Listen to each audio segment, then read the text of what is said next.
Roll for initiative. Okay, George Lucas, you're first, then Jeremy Irons. What do you want to do, George? I'd like to copy a lot of the things I've done before and also a lot of the things other people have done before, so I'll roll a sleight of hand check to see if I can slip that past the audience for 12. With 12, yeah, that works, but it'll only work on people who saw it in their youth around the years of its release. You make 10 million gold pieces. Jeremy, your turn. I chew the scenery. Gonna need a roll there, Jeremy. How about a performance check? A natural 1. Yeah, the crowd is getting up and leaving the theater. You lose 30 million gold pieces, and your party has all died. We watched Willow and Dungeons and Dragons. The French champagne. Can you tell me which members of the Reservoir Dogs you two are currently dressed as? I'm Mr. Pink. Sis Blue. So Miranda hasn't seen Reservoir Dogs. Secret Nazis. Yeah. Secret Nazis. Classic Spielberg. Classic Spielberg. He needs to kill 94 different 65-year-old men over 2.5 years because those men's children are all identical clones of Adolf Hitler. There's like a bunch of other shit that happens in Driven. Is there? Shake it! Shake it! The schlocky movie from this week may be the schlockiest film we've ever seen on this podcast. The Citizen Kane of the week is... Yay! That's so appropriate, Sean. Thank you. My first question, this isn't like, I'm jumping the gun because I have a really important question, and then I'm going to introduce us, which is, why is Jeremy Irons? I realized watching this movie that I know he did Scar in The Lion King, right? Like, I know that's like kind of almost his biggest thing that I know him for. I know him from this. I know him from the terrible Assassin's Creed movies. I know he played. Yeah. I know he played Alfred in the bad DC stuff recently. Why? Dead Ringers. Dead Ringers was one of those movies in I want to say the late '80s, early '90s. I think he plays like twins or something that like reverse places and do like bad things. So I think that was one of his like breakout roles that he was really like, oh, that's a really good movie. Ooh, Jeremy. Yeah, that's the thing. So he also did Lolita, which is a movie he did in like the early 90s where he has sex with a 14-year-old girl for an hour and a half or something. Yeah, I mean that's the novel. Lolita podcast, check it out. Yeah. Yeah, it's another podcast. So it's just a thing really where podcast? I mean, no. Okay. Yeah, it is. No. Is it really? It is. Yeah, no. Wait, someone dissects the Lolita like myth that has been perpetrated because of like how young girls are portrayed in that book. It's fascinating. Oh, that actually sounds really interesting. Yeah, that sounds really interesting. But I really don't want to follow them on any social media, unfortunately. Yeah. So please don't, Sean. So, okay, but there are movies that Jeremy Irons did at one point that made him a celebrity, because I realized I just don't know why he is one. I don't know why. He's also a classically trained actor. Sure. Okay, you continue. I'll look up Jeremy Irons' filmography, and I'll tell you if anything pops out. Okay, thank you. Well, thanks for letting me to quickly ask that question. Welcome, everyone, to Citizen Kane Versus, where we compare a movie that is considered to be more of a classic with a movie that is more on the schlocky side, and we ask ourselves honestly, which is better. My name is Jack Rennie, and I'm joined by my two friends, one, Sean Jacklin, and the other, Daniel Benoit. Okay. Wow. All right. What sound effects are going in there? Is there another theme song? No, nothing. I like pause for effect. I think that one is one of my strongest ones so far, actually. Sure. Yeah. Shut up, Sean. I mean, yeah. We'll keep working on it. Let's keep playing and see what comes into the room. Hate you both. And, the movies we watched, pitched by me, were a little foray into what I would have said was fantasy. And honestly, having watched them, I can't say. I don't know where they fit. They somewhere around they're fantasy. They're definitely fantasy. They're definitely fantasy. But they're pre Lord of the Rings fantasy is what they are. Pre Lord of the, that's so true, eh? Yeah. But yeah, Willow and Dungeons and Dragons. Not a lot of time between them, I admit. But I don't think that really matters because Willow has become a classic I think in many circles, and Dungeons and Dragons is definitely a movie that somehow was made. In the past few years, it actually made the top 50 list of worst films ever made. So like Fantastic. a classic in its own right, you could say. Yeah. Like that's notoriety. So do you want Jeremy Irons here? Yeah, real quick. Okay, real quick. So Dead Ringers, 1988, the one I mentioned. He's also he had a few things before that. Nothing that probably leaps to mind. He is in Spaceship Earth and The Lion King, both 1994. Die Hard with a Vengeance as Simon Gruber, 1995. Oh yeah. Stealing Beauty, another pretty good film. The Man in the Iron Mask.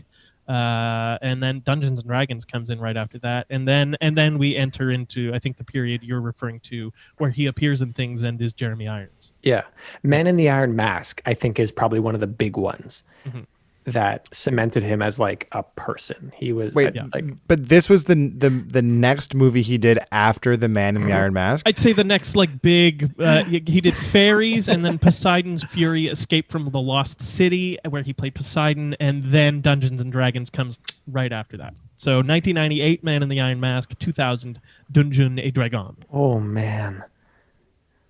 Right, because this movie was I honestly, it 2000, blew my mind when I saw that this movie was 21 years old. Because I remember when it came out. I remember seeing it as a kid.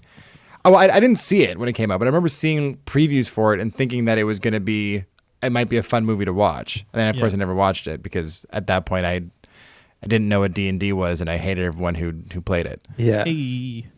But I saw this movie in theaters, I think I mentioned. You did, yeah. I remember seeing it, and I remember coming out of it. Tell us the story of young Jack, 10 years old. Well, young Jack, I used to go see movies with my dad, and that led to all kinds of weird circumstances of just seeing random stuff, because we'd go, I think, most weekends, and seeing things, unfortunately, like Scary Movie together in theaters. That was weird. I was probably around 12. Lolita was also a weird one, right? That was a weird one. Yeah. I saw that movie with my mom and my sister when I was like 7 years old. Yeah, when that movie was fresh on VHS. I saw that movie with that's the only reason why I know what it is. This is what, shortly after or shortly before she took you to see South Park, the movie?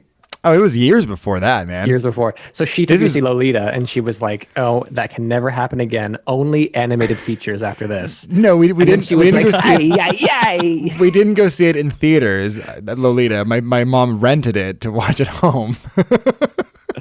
A nice wholesome movie for the kids. That's okay. I was I snuck into watching that Howard Stern movie when I was a kid. Oh, I'm sorry. Which had nudity and stuff in it. He had a movie. Yeah, called like Dirty something. Dirty man. Parts. Dirty man. Dirty parts. Sexy dirty parts. Yeah. Private parts. Anyways. It might have been private parts. Actually, I think it is Private Parts. I'm not looking it up. Don't look it up. Yeah. So yeah, and this was one of the movies that we went to see, and I was gonna say I remember even then coming out of it and being like, you know, it's those one of are those, boobs. Yeah. Wait, are we talking about Howard Stern still, or this D&D? D&D. Right. Okay. So Also then filled with boobs. disregard my last comment. No, not that.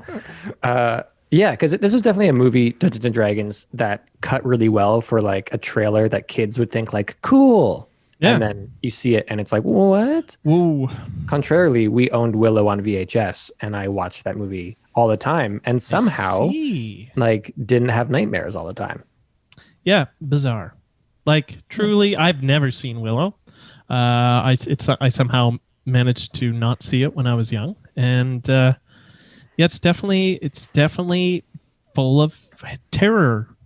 Yeah, and terrible things. I'm going to be so interested to talk to this movie as someone who has just seen it for the first time, like at 30. I really can't wait through so much of this conversation to come.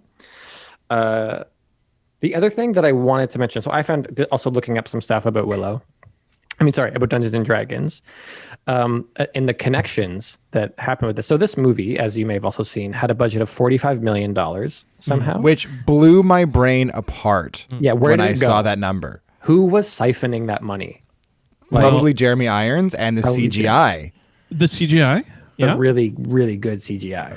Oh God. Yeah, you go ahead. You go ahead. Okay, but it only made back made back less than 34 million back at the box office, so it was a pretty big bomb. It made like 15, I think.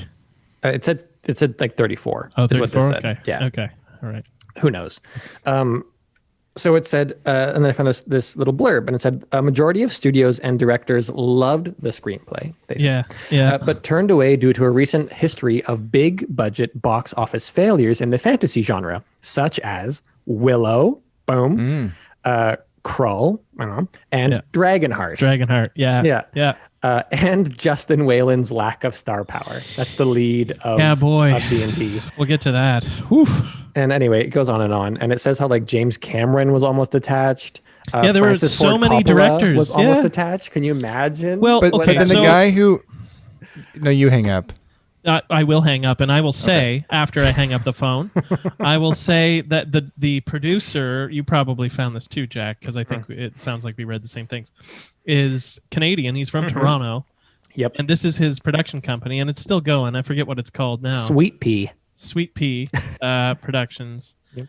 And yeah, the budget had to go into the CG and Jeremy Irons. This was his like pet project. And he flew everyone to the Czech Republic to do all the shoots, and yeah, like. But I also necessary. read that he kind of got like stuck in the position of directing because when all the other people fell through, he was the one who was like the most closely attached to the project, so he felt obligated to do it. Like, yes, but there was also a quote of him saying he felt like not compelled in the like I was forced to, but compelled internally. He had something in him that when all these dominoes fell, he was like, I must direct this project. This is the sign. And then after the film flopped, there were all these quotes of him being like, I didn't want to do it in the first place. So, yeah, and he was also like, probably one of the reasons why this movie was so bad is because I'm not a good filmmaker. Yeah. Anywho, He's like, so I've noticed that some directors, they move the camera as people are doing stuff. Can you tell me more about that? Like, that's what I feel like day one was like. Okay. We should start this. We should start this up. All right. Well, let's jump into it because I literally just finished D&D, so I have so much to talk about. So let's get into it. Round one. Story good? Dan, I'm so curious. Also, your thoughts on these movies and the stories they told. What do you think?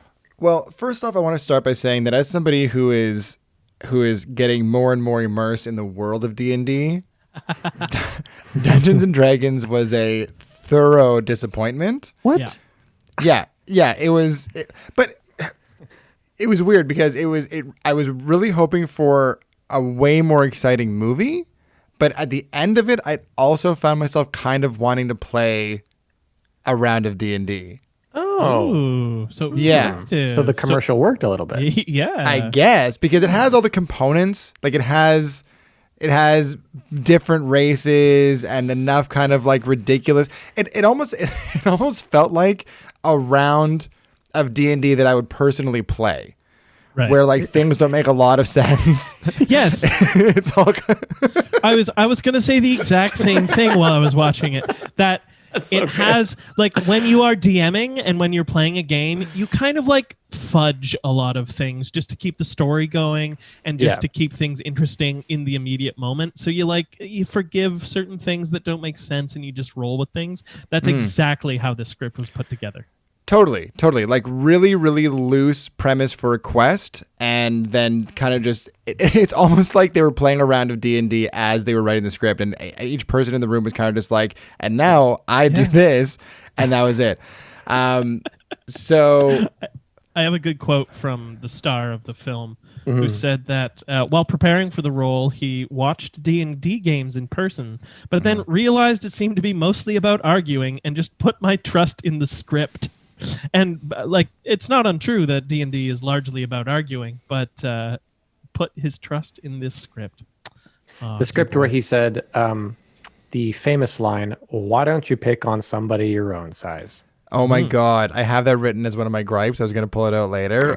I couldn't believe it. I could not believe that. There are things that are so hilarious in this movie where like the number of magical MacGuffins that you need to put together are there's a map, there's a jewel, there's a number of rods and scepters. Is there more than one rod?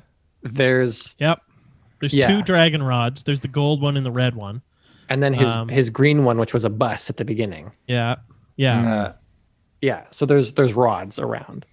But the fact that like just a little thing that I just like laughed. I laughed a lot at this movie. I have to tell you, it was a very good comedic experience where they're like, we're getting to this town and we need to find the Thieves Guild. Let's see where they are. And they go through this kind of bizarre space and they're like, they talk to one guy and he leaves and then they follow him. And it's just like, so the Thieves Guild, the secret Thieves Guild is just found like down some stairs. I mean, Daniel, having played the game that I put together a week ago, there were no stairs. Oh, there were stairs. There were stairs. There were stairs that led to a room with like a secret meeting happening. With like that thieves. Was just with in thieves. A guild that of was some sort. Very easy to access. It wasn't really all that hard to find. So I'm just saying that is a D&D game, but also every piece of fiction, if I can be general, is also D&D. Like Willow is D&D. Star Wars is D&D. It's all about a hero's journey. So to make a movie that is purely supposed to be D&D and then to not include anything like dice, even if it was just people playing dice in the background or something, or checks, like they have to check their skill, really test something, to not include those things, you're just making a movie and you're slapping Dungeons and Dragons on it. It'd be like you say with the dice, right? It'd be cool if this movie, or just an entirely different movie, let's say, took this concept and did it like a Jumanji-esque style thing, where it's like people playing the game and then like the game is real, but it's still like about like dice throws and stuff. A framework for your you know. Oh, that would be cool. They are working on a reboot. They are working on a reboot of this movie and have been for the past like 6 years. Great. Yeah. And they just recently said that they're like penning a new version of the script. So a sequel came out. Apparently, I learned. A sequel. Okay, did you do any research? Because I was profoundly confused by the end of this movie, and I'm dying to know if the beginning of the sequel picks up where the end of this one. They're not in it. The only Weirdly enough, the only guy who makes a return is Marlon Wayans.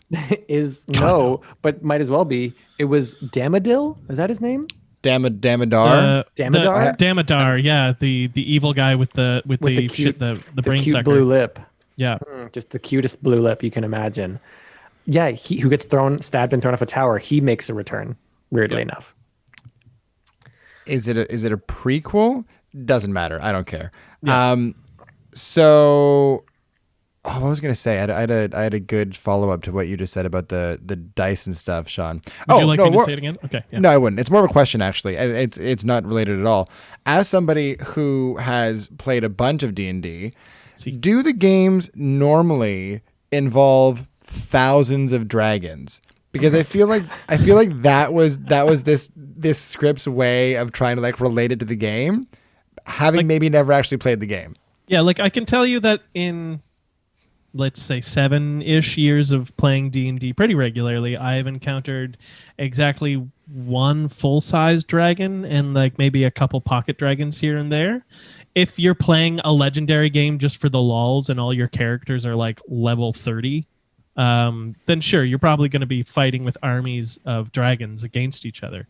But no, that doesn't. Okay. But they had to get the dragons in there, and at minute 40, they got a dungeon in there. So it is technically Dungeons and Dragons. Plural dragons. It's not called Dungeons and maybe a dragon. Dragons plural, like they gotta be there. Bunch of dragons. Yeah, but there's only one dungeon. It is dungeons plural. There should have been more than one dungeon. By they that went logic. down to that Thieves Guild. No, there was like the dungeon sort of esque arena that he had to go through the maze. That's the dungeon. 40-minute. That's the 40-minute dungeon. Oh, that's the one. Yeah, and then he went into a cave. He did go in again. That is also a dungeon. And it's not, I want to make this very clear. It is not a cave of wonders. He is not a diamond in the rough. Okay. And this movie is not Aladdin. Okay. No. That's also very clear. I want to make that abundantly clear. It's not Aladdin. No. All right. I wish I understood that reference a bit more, but I don't think I've ever actually watched Aladdin. Dan, what in the... I've been thinking about maybe watching the... I didn't seek it out, man. That wasn't my choice, but that's a glimpse into my childhood. It would have come out around the same time, and she would have had to see the Aladdin poster and the Lolita poster, which is not subtle, and she would have had to chosen a Lolita for her children to watch. This is more to what I'm saying. Thank you, Sean. Thank you. Yeah. Okay. Essentially, it's about a good-hearted thief who goes into a cave to get a thing and turns away from the gold. And D&D is special. It's Aladdin. It's Dungeons and Dragons. It's Willow. It's also the Indiana Jones. This opening scene, right down to the kind of medium speed zoom in that he does as he goes for the move to remove the idol. Shot for shot, the exact same thing. Yeah. In Aladdin? No, well, probably. I think a little bit. Aladdin's probably an homage to Indiana Jones, and this is an homage to that, probably. And it's like, I've also never seen Indiana Jones. And it's like, we did it on the podcast. I only did because of this podcast. I've never seen that stuff. Yeah. I was busy watching fucking Swingers or something weird with Daniel. My mom. Rocky Horror Picture Show. Yeah, Rocky. There's another one I remember watching Nights. When I was my mom way was too taking young. Me to Boogie Nights instead. Also, Boogie Nights I saw when I was far. Get the fuck out of here! I have a very distinct memory of sitting in the basement by myself as a small child, just seeing that last hanging dong moment in Boogie Nights. I'm pretty sure that also came out around the time that Aladdin did. So again, Aladdin poster, Mark Wahlberg's dong, and she went with the dong. I think the dong was on the poster. That's funny though, Dan. I feel like I have a similar experience. Maybe we were at the same East York hockey or a soccer team and didn't know it. But I remember I was at we'd finished our soccer season as kids, and we were having a house party at one of the coach's house or one of the kids' houses or whatever. And I remember going down to the basement, and there were older kids or people, whatever, in there watching a movie, and they were watching Boogie Nights, and it was just the dick part. And I'm 8, and I walk down, I'm exploring. Yeah, it's just paused. It was one of the first scene of Bucky Larson. They were just wanking. But I remember just walking down and then just seeing this dick moment. I mean, I'm too young for this, and just and just turning around and going back upstairs. What a responsible child you were. Yeah, I did not do that. It wasn't I was freaked out. It was weird. Oh yeah. They're weird looking. Yeah, tell me about it. Oh boy. This got off the rails. Yeah. So Willow. Willow. Yeah, let's talk a little about Willow. I loved Willow. I thought Willow was a lot of fun.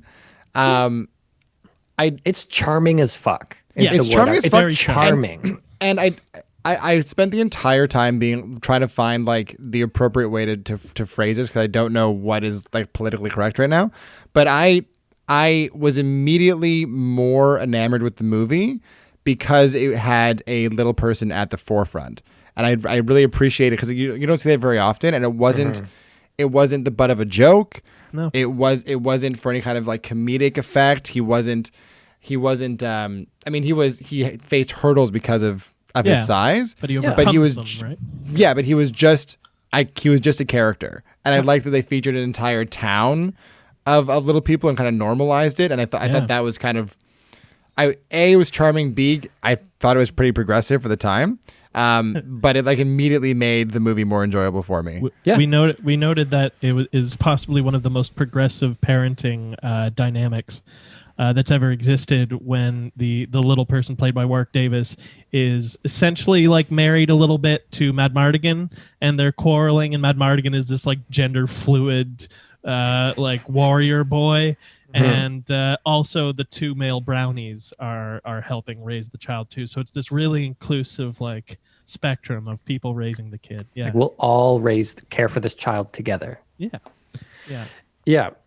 I totally agree, Dan. It was actually really refreshing to see, and really well actualized. Like we can get more into that later. But whereas again, compared to Dungeons and Dragons, which had a little person, really for only one scene when Marlon Wayans picked up a little person off of a stool and said, "Excuse me, little buddy," and he was like, "Ah," and like moved him. Right. The opposite approach to being cool people. Yeah. But I totally agree. I thought it was great. I think it's something that I can really quickly transition into, though, of how I was watching Dungeons and Dragons. I mean, like, this has got many shades of Aladdin, but it's not Aladdin. This movie wants so badly to not be Lord of the Rings. Yeah. And I know it came out before the movies, but it came out well after the books. Yeah. And it's amazing how much of this movie is like, you can describe it exactly. Someone's like, "What's Willow like?" I'd be like, "Imagine Lord of the Rings, but made by the person who made Star Wars." They'd be like, "Oh." Yeah. George Lucas is really concerned with the hero's journey in particular, and making sure that the heroes hit those beats. So, and Tolkien also was. So, like, thematically, it makes sense that this feels like Lord of the Rings, but also it's set in like a medieval fantasy world where there are hobbits and there are dwarves and there are so. Yeah. It's like he was like writing. He's like, "Okay, I'm gonna write a really great original script. Okay, Oh, boy. so hobbits. No. They're little though. They're called Elwyn. I'm a genius. And a ring. They find a precious ring. No ring. That's too similar. Baby. People love babies. They find a baby. And then he's like, yeah. He's like, "What about Star Wars stuff? I want like a Darth Vader type guy, but it's a skull mask." Mm-hmm. And then there's an evil emperor or empress. Oh, yeah. I'll change her to a woman. Did it again, Lucas. Did it again. She shoots lightning at a bull, though. It's different. And our hero will be a farmer, a young farmer who nerf herder. No. God damn. No, not nerf herder. And then one of the children of the bad person turns against them, but it's not the main person. Look at me go. Yeah. Whoa. Look at me go. This is what I imagine George Lucas is like. Yeah, as he rolls around in his $4 billion. Oh my God. Now, help us, George. How much of an influence did he actually have on this movie beyond just kind of penning the original story? Because that was the only credit that I found of his. Did he produce it? Produced it, and like he and Ron Howard were working. They'd worked together since American Graffiti in the like early '70s. So I'm sure he had a hand on the tiller. Okay, that explains all the screen swipes. Mm-hmm. And it's Industrial Light and Magic, so it's made through his own studio. Oh, yeah. Yeah, that's why Disney owns it now, because it got sold off with Lucasfilm. Right. Wow. Yeah. I will say generally, though, story-wise, that like I never really felt too lost. I would say, like I felt like I was able to follow the story pretty easily. It doesn't interesting because maybe I just know it. Got real lost. I got real lost around the point that the brownies enter the film. And I will precursor that by saying that I fucking hate the brownies. I wish they didn't exist. I wish they were never put on paper. I wish George Lucas had never farted that out of his little idea head. It was so bad. What? I love the brownies. Brownies. Like Kevin Pollak as a little French Canadian? I thought they were so... hated them. Hey, what happened? They were great. What are you talking about? Where are we going? They were such like a breath of fresh air. So, what, Daniel? The effects on them were always terrible. Well, how is it better in Star Wars? How are those exact same effects? Anyways, that's looks.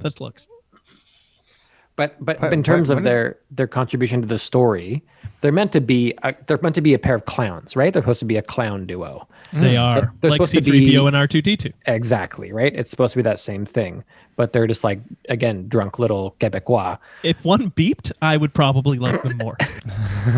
It's whistled. Yeah. Yeah. So what about that section confused you? Yeah. It was okay. So it was at that point. So we'd met Mad Mardigan, and then Mad Mardigan had gone away, which was confusing. Right. It's like you approach someone who in the hero's journey, which George Lucas really emphasizes, and I think in this movie it was really muddy, the hero's journey, which made it confusing. So you meet him, and then he goes away. He loses the baby. But the brownies pick it up. Okay, so now we have this brownie plot.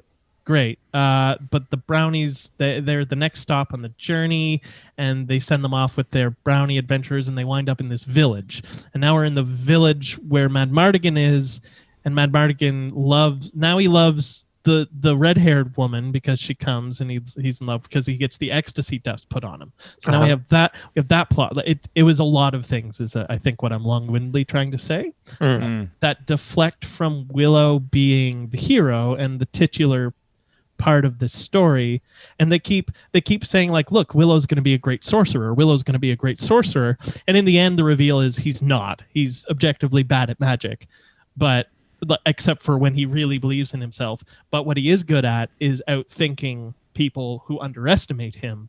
But that was never really dropped in as a storyline in the beginning. Structurally, I'm saying this movie has notes.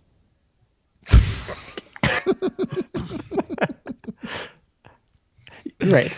Yeah. Right. Yeah. Okay. Yeah. Okay. I can see that. I too was very confused by the love story plot between Val Kilmer and the redhead. It seemed forced and kind of out of nowhere, and I was Sorsha.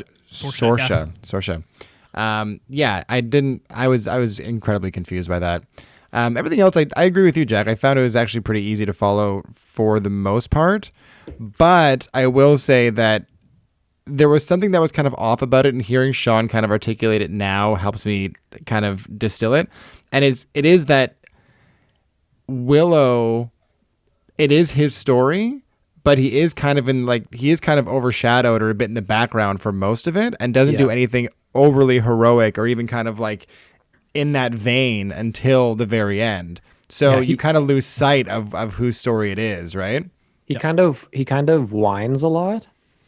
Mm-hmm. Which is unpleasant. A George Lucas trope. I guess so, eh? And it seems like he's supposed to have a bit of like he's supposed to be the one that like keeps people together. He's supposed to be like kind of like a glue. Like he's the one. He's again doing, I guess, that Frodo thing where he's like, no, we have to keep going. We can't give up. We can't give up. He's the we can't give up person. Right. So I guess that's his contribution, but it does feel like it's kind of backseat driving. Mm-hmm. Yeah. You know? You don't get his Frodo throwing the ring in the mountain moment. Really? No. I guess not. But I don't know. Part of me is okay with like a slightly different structure. Yeah. But I hear you so much. Like it's a wild movie. It's a lot of like the quote unquote story of it is just like they're going somewhere, which is like pretty standard. Like too bad with that. But like you don't sometimes they're going backwards and then they turn around and go back the other way. Yeah. I didn't always feel like I knew where they were going. It was like, we're going to Tearsley and then we're on a mountain and then woods. And then it's just like beautifully shot. But beautifully shot. Yes, absolutely. Now, Tearsley were supposed to be the kingdom that they were supposed to find the king and queen that were supposed to help bring down Queen Bombadar or whatever. Bavmorda. Right. Okay. Right. And then did they explain what it was that froze all the people in ice? Bavmorda. It was Bavmorda. Okay. See, that was the thing. That was the thing, is that I guess I maybe missed when they explained that she was also a witch. Yeah, I missed that too, I think. Right. Because when she started turning people into pigs, I had no idea what the fuck was going on. Aaron and I like, what the fuck? Yeah. There are some serious what the fuck moments in this movie. Yeah. Yeah. I will say, though, the prosthetics and the way they shot that scene was pretty effective. Yep. Very Island of Dr. Moreau for Val Kilmer. That's exactly what I thought. Yeah. Yeah. He's fun. Yeah. He's got a fun character. He's supposed to be the Han Solo. He's the scoundrel who like finds his way, but he gave it such a good flair that it wasn't Harrison Ford, and it was very refreshing, and it was definitely the parts of the story Oh, whenever he would pop back in, I'd be like, okay. All right. We're gonna fight later because I couldn't stand him. Okay. I liked him a lot. I thought he was quite good. You guys are nuts. You're gonna lose, Daniel. He was like given a performance. I thought he was doing stuff. He was definitely doing that. Choices. He was for sure doing stuff. Goodbye like this, like he was like, or something like that. And I was like a slight smirk. Yeah. It was a great Yep. choice. He ad-libbed all of his lines. Is that true? Yeah. Ron Howard let him ad-lib. Probably because Ron Howard was a young director that couldn't control Val Kilmer. But He's a nightmare, eh? I thought he was ad-libbing when he turned to one of the brownies and was like, "Why don't you go get me an egg or something?" And I was like, "Oh, so people in this time just don't even say full words anymore? Slang." correct. Yeah. Okay. Great. Just dropping G's. That was when Val Kilmer signed off for the day. It was 5:00 for him. right. I mean, his ad-libbing is probably still better than whatever George Lucas wrote. So Yeah. The sand, it's, I hate the sand. Han Solo shoots first. Yeah, so I don't know. I thought that's, I mean, we're getting into different stuff, but the relationship stuff in both of these movies is weird. Rough. Very fucking rough. Very weird. Borderline. Somehow Willow's is better, even though Yeah, it is. And because I the watched one Willow in D&D first. is bad. Oh man, they don't give her anything to do. Nothing. reacts. She's a fucking. She must be a cleric. I think they wrote her as a cleric, so she's got to use like ingredients and stuff along the way. But holy hell, she's powerless in every single scene, and he literally pushes her out of the way at one point when a bad guy arrives. He like throws her off screen. So He can literally protect her. covers her mouth when she tries to speak. And Marlon Wayans' character Snails, he just hates her and is all he ever like says to her. Yeah. It's not a good romance. And they finally kiss. After In a he yells at scene- her for 10 minutes. He yells at her. They're having this heated argument, but it's about like grief. It's about like him grieving over his snails being dead. Spoilers. Yeah. Thank God. And then she like convinces him why it wasn't in vain and what they're fighting for. It's like, you know, they're trying to like do a plot moment. And then he just has this out of nowhere turn where he just turns to her. Where he's like, oh, it's because she's into me. And like turns and then they kiss. And it's For like a long time. It's too long of a kiss again. it's like, no, she was just consoling you. Yeah. She was actually just consoling you. There's no it's really weird. It's just more than it's like bad, it was weird. But then I forget, because I think my brain is trying to block out the trauma of watching this movie. Do they refer to that relationship, that romantic relationship again after that kiss? I know they have a moment when he's entering the cave and she like runs up to the entrance and has that long pause and then is like, "Be careful." And that's supposed to be the "I love you" of the moment, right? But then after that, is there are they together in the end? Do they have like do they follow that through at all? Well, they're all together in the end.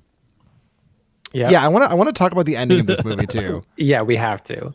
There's also a moment when he comes out of the cave after he passes through the wall of force, they called it. It's not a force wall or a force field, it's a wall of force. But Dermadir, he Which one's that? Dermadir, the Was bald he- guy with is- the blue lip. Darmadurn. Oh, Darmadon. Darmadir. He like starts cutting her with his claw gauntlet, and he's like, "No, don't hurt her." Like I think it's supposed to be like, "Cause I kissed her yesterday." He notices she's in love. Yeah. Right. Yeah, I think that's about it. I also love that the cut is like an inch long on her chest. He like barely touches her. It's like, "Oh no, I cut her." Yep. Yeah. I would like to. I will give this film like 2 claps for killing one of its main characters and Yep. until the last shot having him remain dead. I did not expect that from this film. I honestly expected at that point, I thought they'd do something that D&D you do in D&D. I thought they'd get a total party wipeout. I thought he would just kill them all, and then like the elf who was played by Doctor Who is a fun little tidbit. He like finds them and he restores them all. He does like a revive check on all of them and brings them all back to life, as you would in D&D when your party is annihilated. But no. I like how offended you are that this movie doesn't adhere to like Dungeons and Dragons enough. Why would you call it Dungeons and Dragons if you don't do anything about and it? manipulate an audience base. Yeah. But that's also a fair point. I'm sure there were like whole swaths of people and like massive groups that hated this movie and were up in arms because it didn't adhere to the D&D rules or the world Probably. at all. Yeah. Yeah. But I agree, also, Sean. Great choice to kill him. Sorry, go ahead. Yeah. No, but also, okay, so here's my question then, in reference to Doctor Who bringing people back to life. Yeah.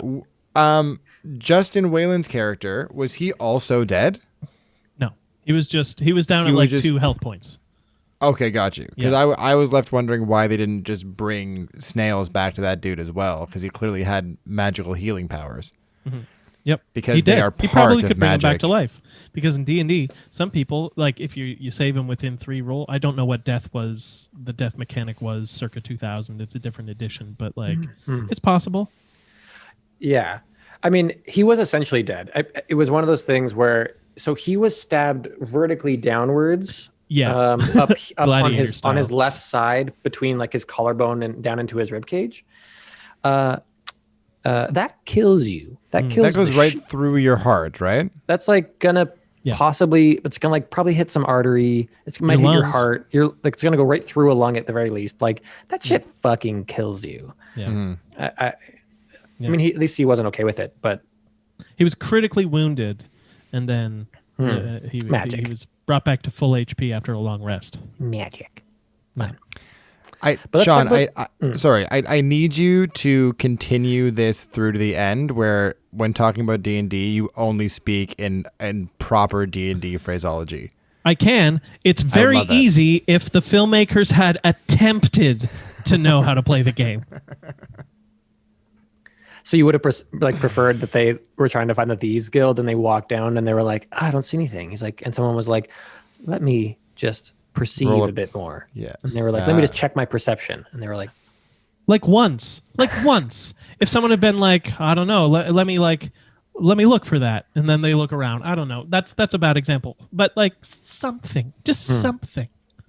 someone has really good eyes, Yeah. like They had a beholder. They put a beholder in there, the little like eyeball monster with the many eyeballs. They put Yeah. one of those in there, which is Yeah. one of the like most famous. or if the dwarf demonstrated something. himself as like, or even as the thieves, right? As artificers. And they were like, oh no, this metal is, this gem is, Yeah. there's a trap here. I guess that sort of happens. Yeah. But Dan, you're right. Let's just quickly talk about the end of the movie. The setup for the trilogy that they did.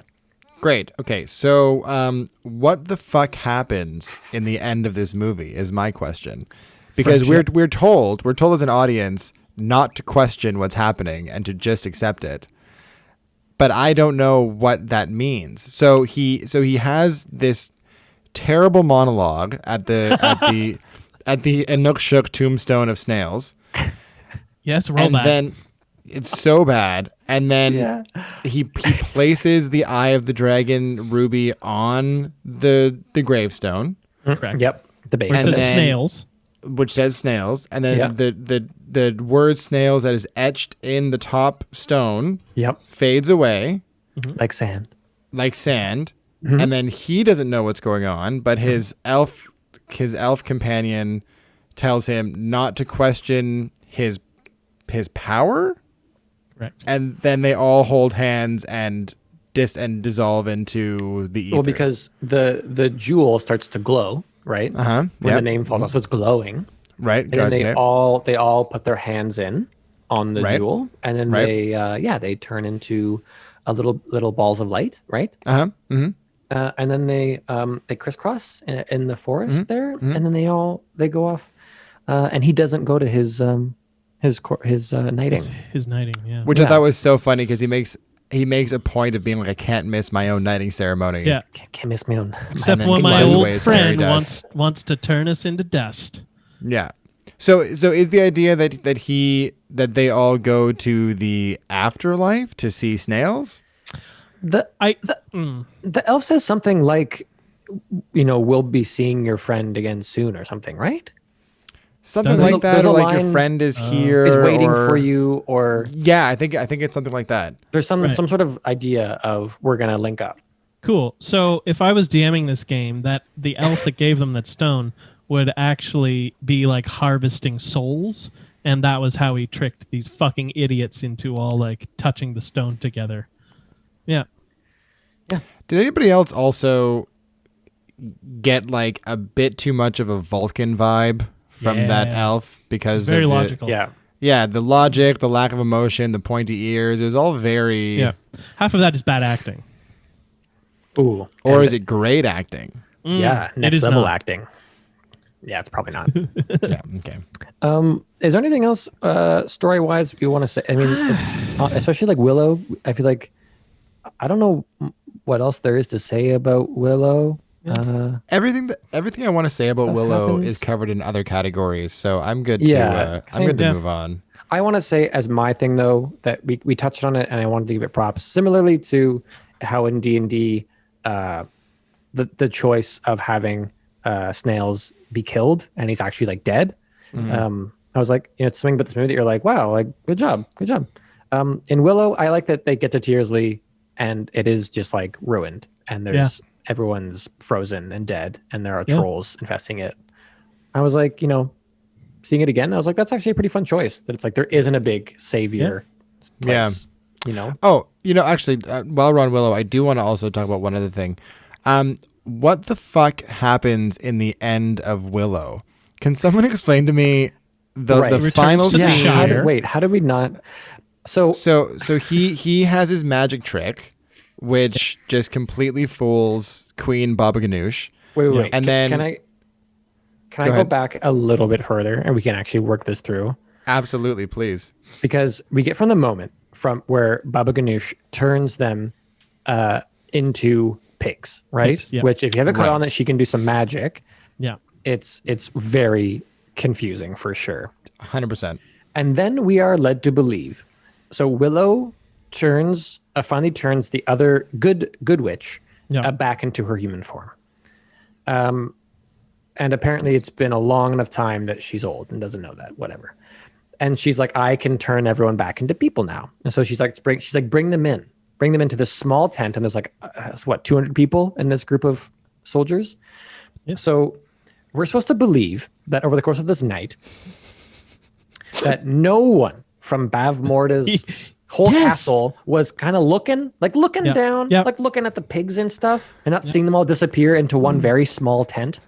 And then people coming and horses being like put under blankets, and like holes being dug, and then people convincing their horse to lie down with them, and then blankets being draped over them until dawn, I guess. Correct. So just no one saw that. So when Willow and Sorcerer Woman are like, we're standing against you, Darth Vader is like, kill them, and they ride out, like 6 people ride out, like, haha, and then like surprise army. And I was like, absolutely not. There is no surprise army. They saw you do that. Yeah. There's no surprise. Correct. And then the drawbridge is down. That. It's a piece of bullshit. And then there's a big fight inside the castle, yada, yada. It's not Mordor. Okay, so don't even say that. And then they get to this sorcery scene where pew pew pew fighting magic, right? Mm-hmm. And then where does it lose you, Dan? What's the I got the most Is it lost. the walking pot monster, or no? I was surprisingly okay with that, actually. Okay. I was just confused in the very end where he has the whole bait and switch with the baby. Yeah. And then does his circus trick. Yeah. Which she falls for hook, line, and sinker. And then what happens? then she spills blood in the water and dies. Yeah. So there's a tricky thing where Willow, as we talked about, can't really drive this car home. Right. And so his big trick is his like secret disappearing pig trick, right? Mm-hmm. It's just like regular sleight of hand. Yeah. And that doesn't really win the day. That doesn't defeat her, but it needs to for the movie to be done. So he does it, and she's like, no. And then she just trips and she knocks over magic blood potions, and then she steps in it, and then lightning also hits her wand, and that turns her into red smoke. Yeah. So movie done, Dan. Movie done. Yeah. Willow did it. Okay, that does clear it up for me. Thank you. I appreciate that. Willow did it. Makes a lot more sense now. Willow did it. Willow did it. He did. The only way It's his he movie. could do it. Cool. Well, then I'm good. story? That works How for much me. cooler would this movie be if he did that trick and then she just like tore into him for being like just like a pathetic idiot that she would fall for that, and then he just runs at her with a knife and like jumps on her chest and like to the ground and just like viciously stabs her, Yep. and then he's just like covered in blood and he like and he never returns back to the Shire Yeah. or something. Yeah. Or he gets back and he's changed. I'm in. That's a movie. Willow 2. Willow 2. Story? Story over. End of round here. So this is going to be a neat one. This might be, we've been getting better at making these podcasts shorter, but there's a lot to talk about, I feel like, in every category, especially this one of looks. Thank you for your input, Daniel. Never mind. I think that says most of it, actually. That's a very, very expressive. I just don't even know where to start with looks in these movies. I mean, Well, we got to leave room for the bell. right? Okay. I thought, it'll Cool. have been there. Completely Yeah. out of context. Though. Yeah. Okay. I thought end of round. Okay. Yeah. Great. Yeah. Looks good. Yeah. That's, Looks good. All right. I mean, no for Dungeons and Dragons. I mean, I was floored. I was floored twice. One, Willow came out when? 89? 88. 88. 12 and years earlier. with its practical effects looks infinitely better than anything in D&D. But Yep. also Dragonheart came out 5 years before this. 4 years before, yeah. 4 years before this, and also has a dragon. That looks way better. Way better. All I could think of when I was watching the final scene with the thousands of dragons flying around was Reboot. Like the graphics The were GameCube had come down. yeah, the graphics were so fucking bad, and they dumped so much money into the effects of this movie. Well, let me give you a quote here. Let me give you a quote. Quote us. Solomon, who is the director producer, Solomon tried to make Dungeons and Dragons unlike other big budget films that focused on effects and not on plot. He was especially careful to make the dragon battle not too cheesy. That's a quote of this movie, apparently. Yeah. It's a That, lot. that, He also- that dragon died. That's very serious. Yeah. He also, I think, doubled or tripled the eventual number of scenes with CGIs and dragons in the movie from the initial quote with the VFX studio. Well, if If you it's don't know not- how to direct, It's true. Things run amok. just Yeah. like have people make up some dragon fights. Be Yeah. like, that's a movie too, right? And also do their own fight choreo. Up, down, up, down, That was pretty sick. up, down. Yeah. Oh Did my you know God. this movie taught me stuff about filmmaking and how they can look? So Dan, Uh-huh. you're a bit of a photography guy. You're a bit of a filmmaking guy. Like we can tell if you're watching this instead of listening, you can see your setup is nicer. Okay, it's fine. It's fine. It's clean. Thank you. Balanced. Whatever. Appreciate it. You can put battling dragons in your background, and You I can. expect it. If anyone ever does that one day, Can I do that actually? yeah, Probably. Well, the lighting might it in not be post. flat enough. You might need a flatter Right, thing, but it might work a little bit. But did you know? So you might not know this, but you would know this now from watching D&D. Did you know that on top of lights, you can put colors? I'm thinking you can get blue. You can get like red, green, even various colors you can put over lights, and then you just shine that color into rooms. In fact, with those three colors, you can make any color you want. so they say. So, Oh my God. Yeah. So That's a game changer, guys. yeah. So I feel like we're doing this podcast all wrong. Like I should be in red. yeah. Sean Green, you're kind of I'm blue green already. boy. Yeah. I'm kind of blue already. You have a And then blue we can- background, which is cool, but there should be a blue light on you also. and then Yeah. we can literally be every color Yeah. on the podcast. Sure. Like, say you're filming a movie like Dungeons and Dragons, right? And your hero has gotten through the maze of lame traps, right? And he gets to the end and he finds that what you've been talking about, this big ruby gem, right? So the ruby is red. So what do? You fill that room with a bright red light that washes out the whole scene. You can't see that the ruby is red anymore, but you know rubies are red. Yep. That's filmmaking, Dan. That's filmmaking. I've been doing it all wrong. Yep. Take notes. And then Take next notes. cave, I will be. next dungeon, you can't be red again. You did that, so it's green. It's entirely green. I did notice that. I didn't notice the red in the ruby room as much, but I did notice they're just like flooded green end of the cave, and I was like, what the fuck are they, what's in that room? I did find myself being like, what's in that room? I want to go see. I want to go there. Effective lighting. It was kind of a cool shot. Now, while we're on colors, if Yeah. I may, so the costumes were very bright. They were all over the place.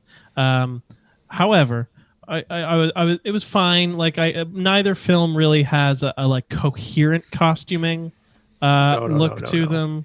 But in Dungeons and Dragons, I noticed just in the background in one of the early tavern scenes, there was a girl that was clearly just wearing like a blouse, like a blue modern blouse with like a brown skirt put over it and leggings. And I was like, okay, so they didn't have enough costumes on the day they threw her in. Like 2 scenes later, there's a girl who's just in like a white t-shirt with a brown belt on and some leggings. And I go, okay, now we're getting lazy. And then our main female character comes out wearing a purple sweater and some black pants. She had a bad role off screen. Yeah, so she had to wear stupid clothing. Stupid clothing. I think in the final scene, she's actually also wearing just like spandex and a choker or something. Yeah, A little bit, yeah. yeah. Just awful. Well, they were out of money horrible. clearly, and they just had to borrow costumes from the crew. And his big axe, the dwarf guy who apparently was also in this film. His axe is rubber and just like flops around when he's running. Yeah, even I noticed that too. It's pretty bad. What's funny about this movie too is that they have a couple practical locations that they went to in Czech Republic and the area, in Prague and whatever, that they would again just put like some props or some torches or some blue light. That like near the very beginning of the movie, we get this really they pan over the city that they're the main city that we're in a lot, and it's every time really terrible. It's like these long pannings up towers and whatnot. They're very painful. But then it cuts to like inside one of the buildings we're supposed to have finished on, and it's just like a church, just like an old church, and they've just put blue lights in it, and they're like, yeah, that's it, that's the movie. But then they also have a cool place, and it's not utilized almost as well as it could, but Miranda noticed it. It's the like famous bone church. Do you know this place? Oh yeah. And Jeremy Irons is in there, and it's the scene where he infects Dermodar with his snake ears. That's gonna sound really weird if you haven't seen the movie, but it makes they're kind of plant snake ears. Have a name, I forget what it is. Yeah. But they're in this like famous church, and I think it's somewhere in that area of Europe where it's like there's a big chandelier made of everything in the church is like made with like human bones. It's like really dark, but just like a random, and that library that they're in near the beginning is like a real place. That's a real library. They're cool locations. Some neat random locations. Yeah. So like, I don't know what good job, I guess. I don't know. Yeah. Bad job. Good job, bad. location scout. Bad job using the location effectively. Movie. Bad job lighting. Bad job costumes. Bad job lighting. Bad job Bad job costume. makeup. Bad job camera. The dirt on her face all the time. You mean when her hair is perfect and she's not got an ounce of dirt and just like splotches some brown on her face? Yeah. That's how you know she's been adventuring for days. But her lipstick is like... Her lipstick is perfect for that kiss. I mean, so is Dermodar's lipstick. Yeah. Yep. The one thing I want to bring up, because it was actually quite cool in Dungeons & Dragons, was the melting carpet. Yeah, that was really cool. Pretty cool. Yeah, went from like Was that pretty the like one lame that- CGI, but then he's in like a big pit of porridge. But it Porridge. kind of looks like the carpet melted around him. Yep. The thing that snails melt that falls into, right? Yeah. Yeah. It was a cool effect. It was. They tried to do that practically, was bold and out of the blue, and it was pretty good. It was immediately dumb because Dermodor pulls him out of it just to let him steal stuff and run away, which made no fucking sense. But in the moment, I was like, that's a surprisingly effective and cool thing that I don't think I've seen. I've never seen another movie do a melting carpet thing practically. Yeah, that was cool. I also thought that You said yeah, but I heard no. But anyway. Well, that was cool. I'm thinking about the moment you're talking about where Dermodor comes in and like it's supposed to be an intimidating moment where he's like showing his power as he pulls him out of the thing. So I was expecting like a one hand full body pull out of the porridge, like holding above his head, like show of power and strength. But instead he kind of just like half drags him onto the floor. yeah. They couldn't get the and then they get cut. the winch and pulley for the day. Yeah, exactly. I also thought so. I have a mixed opinion on this, but I thought that the maze sequence was actually kind of effective. I agree. I thought it was Kind of pretty cool. effective. Yeah. Yeah, like the constant kind of building danger I thought was done quite well, but that was totally undercut by the poor production value of like how they shot it. For some reason, like I don't know if you guys noticed, but I mean generally the whole movie looked super fucking cheap. But And when it was. But when they get into the room with the bald guy who played Riff Raff in Rocky Horror, the guy who sends him on the mission through the maze. Starting at that the point, leader of the Thieves Guild. the leader of the Thieves Guild, right? Yeah, whatever. It is. Until the Ruby Room, that entire sequence looked like it was like an after-school YTV TV show. It looks like they renovated Laser Quest. Like, And then also like changed the camera they were shooting on, and like, do you know what I mean? Because it suddenly like the whole ratio changed. like the ratio changed, and I don't know. It just felt it suddenly had like that cheap, like worse than CBC aesthetic. Do you know what I mean? You know what I'm talking about? yeah, where it's like really basic cable funding. Yeah. So I don't know. So that was it was like to use a term from later in the show, a bit of a likey gripe for me because I thought the maze sequence was well written. It showed like creativity and like curiosity for what they could do. That one little segment. Mm-hmm. Yeah. And then they immediately botch it by having a double cross that turns into a triple cross. I don't know. Yeah. It's I agree. It's maybe like the best sequence in the movie, weirdly enough. And it's like non-threatening swinging axe things that are just like wood half circles. They're not even blades. That don't seem very threatening. And then a final room where he just breaks the timer and that solves it. Yep. And Miranda was like, "What?" I was like, "It's over. It's done. We're moving on." Okay. Yeah. Yep. Quit living in the That past. bit's done. It's Moving done. on to the next bit. did it. The double cross. No one's ever completed this before. Somehow. And I'll really just drive home the point for this that every bit of dragon sequencing in this film looked like horse shit. Every single Complete one. garbage horse shit. The first one was maybe the best one, where they had more money, probably. Yeah, where it's up close and it comes out of the little bad. dragon paddock. It's bad. But it's cartoony. probably the best one of all of them. Yeah, it is. Its like level of cartoonishness is matched by Jeremy Irons' performance in that moment, though. So it's somehow better. Yeah. Than his performance. Whereas in Willow, those effects are like they're genuinely groundbreaking. Some of the things that they're doing there, when in the series where he like changes her between the different animals repeatedly before he finally arrives at her final form. That was brand new computer programming that they created just for this film that was then like used in films after that, because it made the task of like initially I think they were going to try and superimpose the film onto itself to show it like morphing between things, but they wrote a whole computer program for it. It's cool. Yeah. I remember it blowing my mind as a kid. Sure. It does look worse than Return of the Jedi, which is 6 years before this. So I don't really know what was happening in the 80s in regards to Was it just like less money, maybe? More cocaine? Maybe? Like More definitely cocaine? more More cocaine in the budget? Yeah. That stuff was cool. The big I gotta bring up this thing. So where the movie really takes a turn in terms of how it looks is when they get to Tears Lee. Yeah.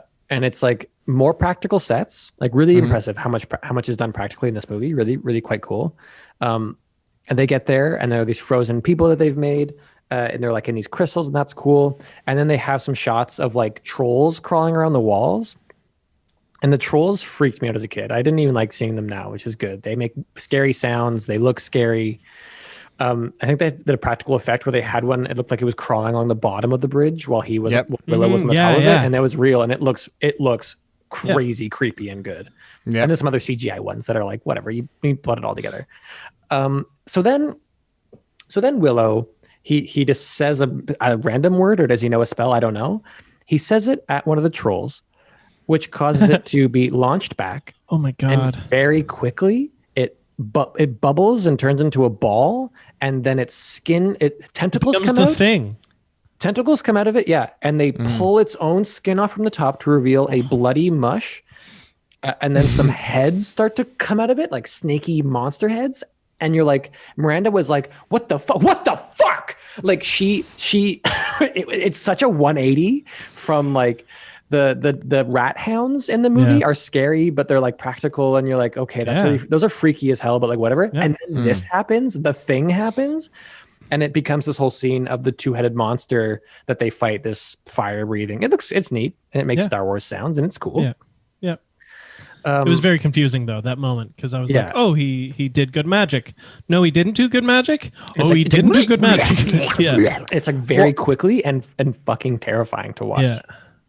Yeah. Yeah.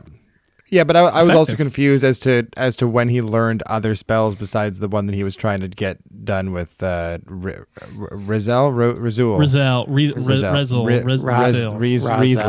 Ghul. Yeah. Razel. Right. They kind of intimate or something at times that they're like that she's been like sort of telling him things as they've been traveling.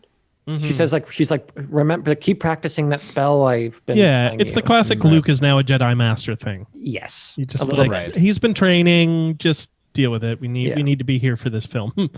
Right. What was I going to say? Helmets were all silly. Every single helmet was silly. And I loved Val Kilmer's helmet when he finds it in the armry. Yeah, his armor looks great. Yes. Yeah. In like a super cheesy way. Sorry, go ahead, Sean. Yeah, everything they put on Val Kilmer worked because his character was such a like mishmash of things. So he is everyone and no one at the same time. I liked it. I'm glad you brought up the rat dogs because flawless. Fucking like completely believable. They were filmed perfectly so that they continued to be perfectly believable, and they're horrifying. They're horrifying. What did they use? Were those just dogs in costumes? Yeah, they put a big costume over dogs and told them to run, and then they never had them in a close up for longer than like a half second. Or they had close ups of them for a half second, but it was like they would switch to puppets, like they would be hand puppeting them as the struggles would happen up close. So effective, terrifying. When they're tearing the midwife apart on the riverbank as the baby's just like floating away down the river. Yeah. Holy shit. Yeah. So that's good. Yeah, and the stuff that wasn't practical, like most of the CGI stuff, with the exception of whenever the brownies are in the same frame as a regular sized person. So bad. But even that stuff I thought was great. Like the fairies and the whatever that kind of ethereal being was in the forest that sends him to the castle there. The simplicity, like the simple approach they took with that, I thought was actually more effective than a lot of the stuff that we see today. Because if that scene had taken place today, it would have been full blown like 3D computer generated character. Yeah. And it would have looked way more fake. This was just like a shot of a person that was, I guess, I don't know how they did it back in the day. They just superimposed one film strip on another film strip or something. I don't know how they edited it, but I thought that was all super cool too. I thought that the first fairy kind of looked like Tinkerbell a little bit, but generally, I just thought the effects were really effective. And also they did a really good job when they had the brownies in shot, like just by themselves. I guess they built practical large scale sets around them. Yeah, they did that for when they're just isolated. I had a hard time forgetting that Kevin Pollak and friend were not in the studio with the other actor. It was very painfully clear to me at every moment they're on screen that they came in after initial shooting had finished and they did all their stuff in a studio in New York, probably. Right. And like the graphics when they're on screen and other things were happening were not good. No. But that's what I'm saying. Like those exact effects were done really well in Return of the Jedi for the most part. There's some weird parts of Jedi. What part in Return of the Jedi do they have? Yeah, the Rancor. The Rancor, a lot of the battle in the Forest Moon of Endor. There's a lot of that kind of like the Ewoks on speeders being superimposed over like a battle happening in the background. A lot of and the spaceships are all the same when spaceships fly in front of planets. It's all the same. I think it's like digitally cut out and then superimposed over the film and printed. Yeah. Yeah, it's not great. Maybe I don't know why. It's not great. The brownies are a weak point of this movie, I would say. Oh, I love them. You guys are nuts. I thought they were so much fun. What was the budget on this movie? Does anyone know? Yes, I know it made 10 million or something like that. But I think it was like a similar, like $45 million, and it made like $55 million or something. I don't know. And then, just as a point of reference, what was the budget on Return of the Jedi? Probably significantly higher. Yeah, probably at least 70, 80 million, even in the early 80s. Yeah. Right. Yeah. So that's probably the answer. Yeah. Just more time in the is it a studio? Computer graphics studio? Computer room? In the computer lab. More time in the computer lab for Return of the Jedi. In the dark room. Yeah. I want to talk about a looks thing. Okay. So when Willow finally meets Val Kilmer's character again, what was his name? Matt Mardigan. Matt Mardigan. Matt Mardigan. And it's not Mardigan and he's mad. It's actually his name is Matt Mardigan. Matt Mardigan. Yeah. Matt Mardigan. Yeah, because for a second I thought it was Mad Mardigan. Yeah. I thought that through my whole life until I watched the credits yesterday. Matt Mardigan. And it's just one word. Okay. It's one word. Interesting. Yep. So he rescues him from the cage, the crow's cage as they call it, and then they part ways, and then he just randomly runs into Val Kilmer again in a brothel, a bar. Yeah. Where are they? Tavern. They're in the like home attached to the tavern, I guess, where she's having an affair. Yeah. Right. So he like stumbles into this bedroom where this woman is dressing Val Kilmer up as her female cousin. Mm-hmm. To hide the fact she's having an affair with him from her husband, Lug. Yeah. And then Lug comes in, sees that there's another woman in the room, immediately tries to assault her sexually. It grabs her boob, I think, actually. Grabs her boob right away and and pressures her into a corner. Says, let's mate or let's breed. Something like that, with his wife standing 6 feet away. Mm-hmm. Yep. Romance. But then what threw me off was the fact that every time Val Kilmer had a line, he would drop his scarf to say it. Well, because he had to know that Val Kilmer was there. right. But Lug is right in his face. Yeah. And Val Kilmer has a full blown mustache and beard. Full shadow. Lug doesn't choose. You know, Lug's not choosy. But he does that again with Sorsha. Yeah. When she comes in, he's like, whoa, you're pretty. And it shows his whole face. Yeah. Right. So I just thought that was I didn't know if that was a story thing or a looks thing, but I had to throw that in there somewhere. Well, it's a problem. I also have It's a problem. something that maybe I should have addressed earlier. But can we explain the logic of the horny dust? Because Kevin Pollak gets horny dusted, and then he immediately falls in love with the first thing he sees, which is a house cat. And then Mad Mardigan gets horny dusted, and he sees Willow, and he sees like a horse or something, and he sees a couple things, and then he sees the daughter of the Empress, and then the horny dust kicks in. So what is the logic here? I was confused by that too. I missed the part where the brownie falls in love with a house cat, but I thought that Val Kilmer that the dust only like amplified the love that he already felt for the redhead, right? Instead of just making you fall in love with whoever is around. So that makes sense. By that logic, Kevin Pollak's brownie character has a thing for the cat, right? I think that's what we have to take from it. I think it is. Right. Didn't they also call it heartbreak dust? Sure. Yeah, something of broken hearts or something like that. The powder of broken hearts. So what does that mean? Does that mean that you're going to have a broken heart because you fall in love with someone who doesn't love you back, or was that just a poorly named horny dust? It sounded good when someone wrote it.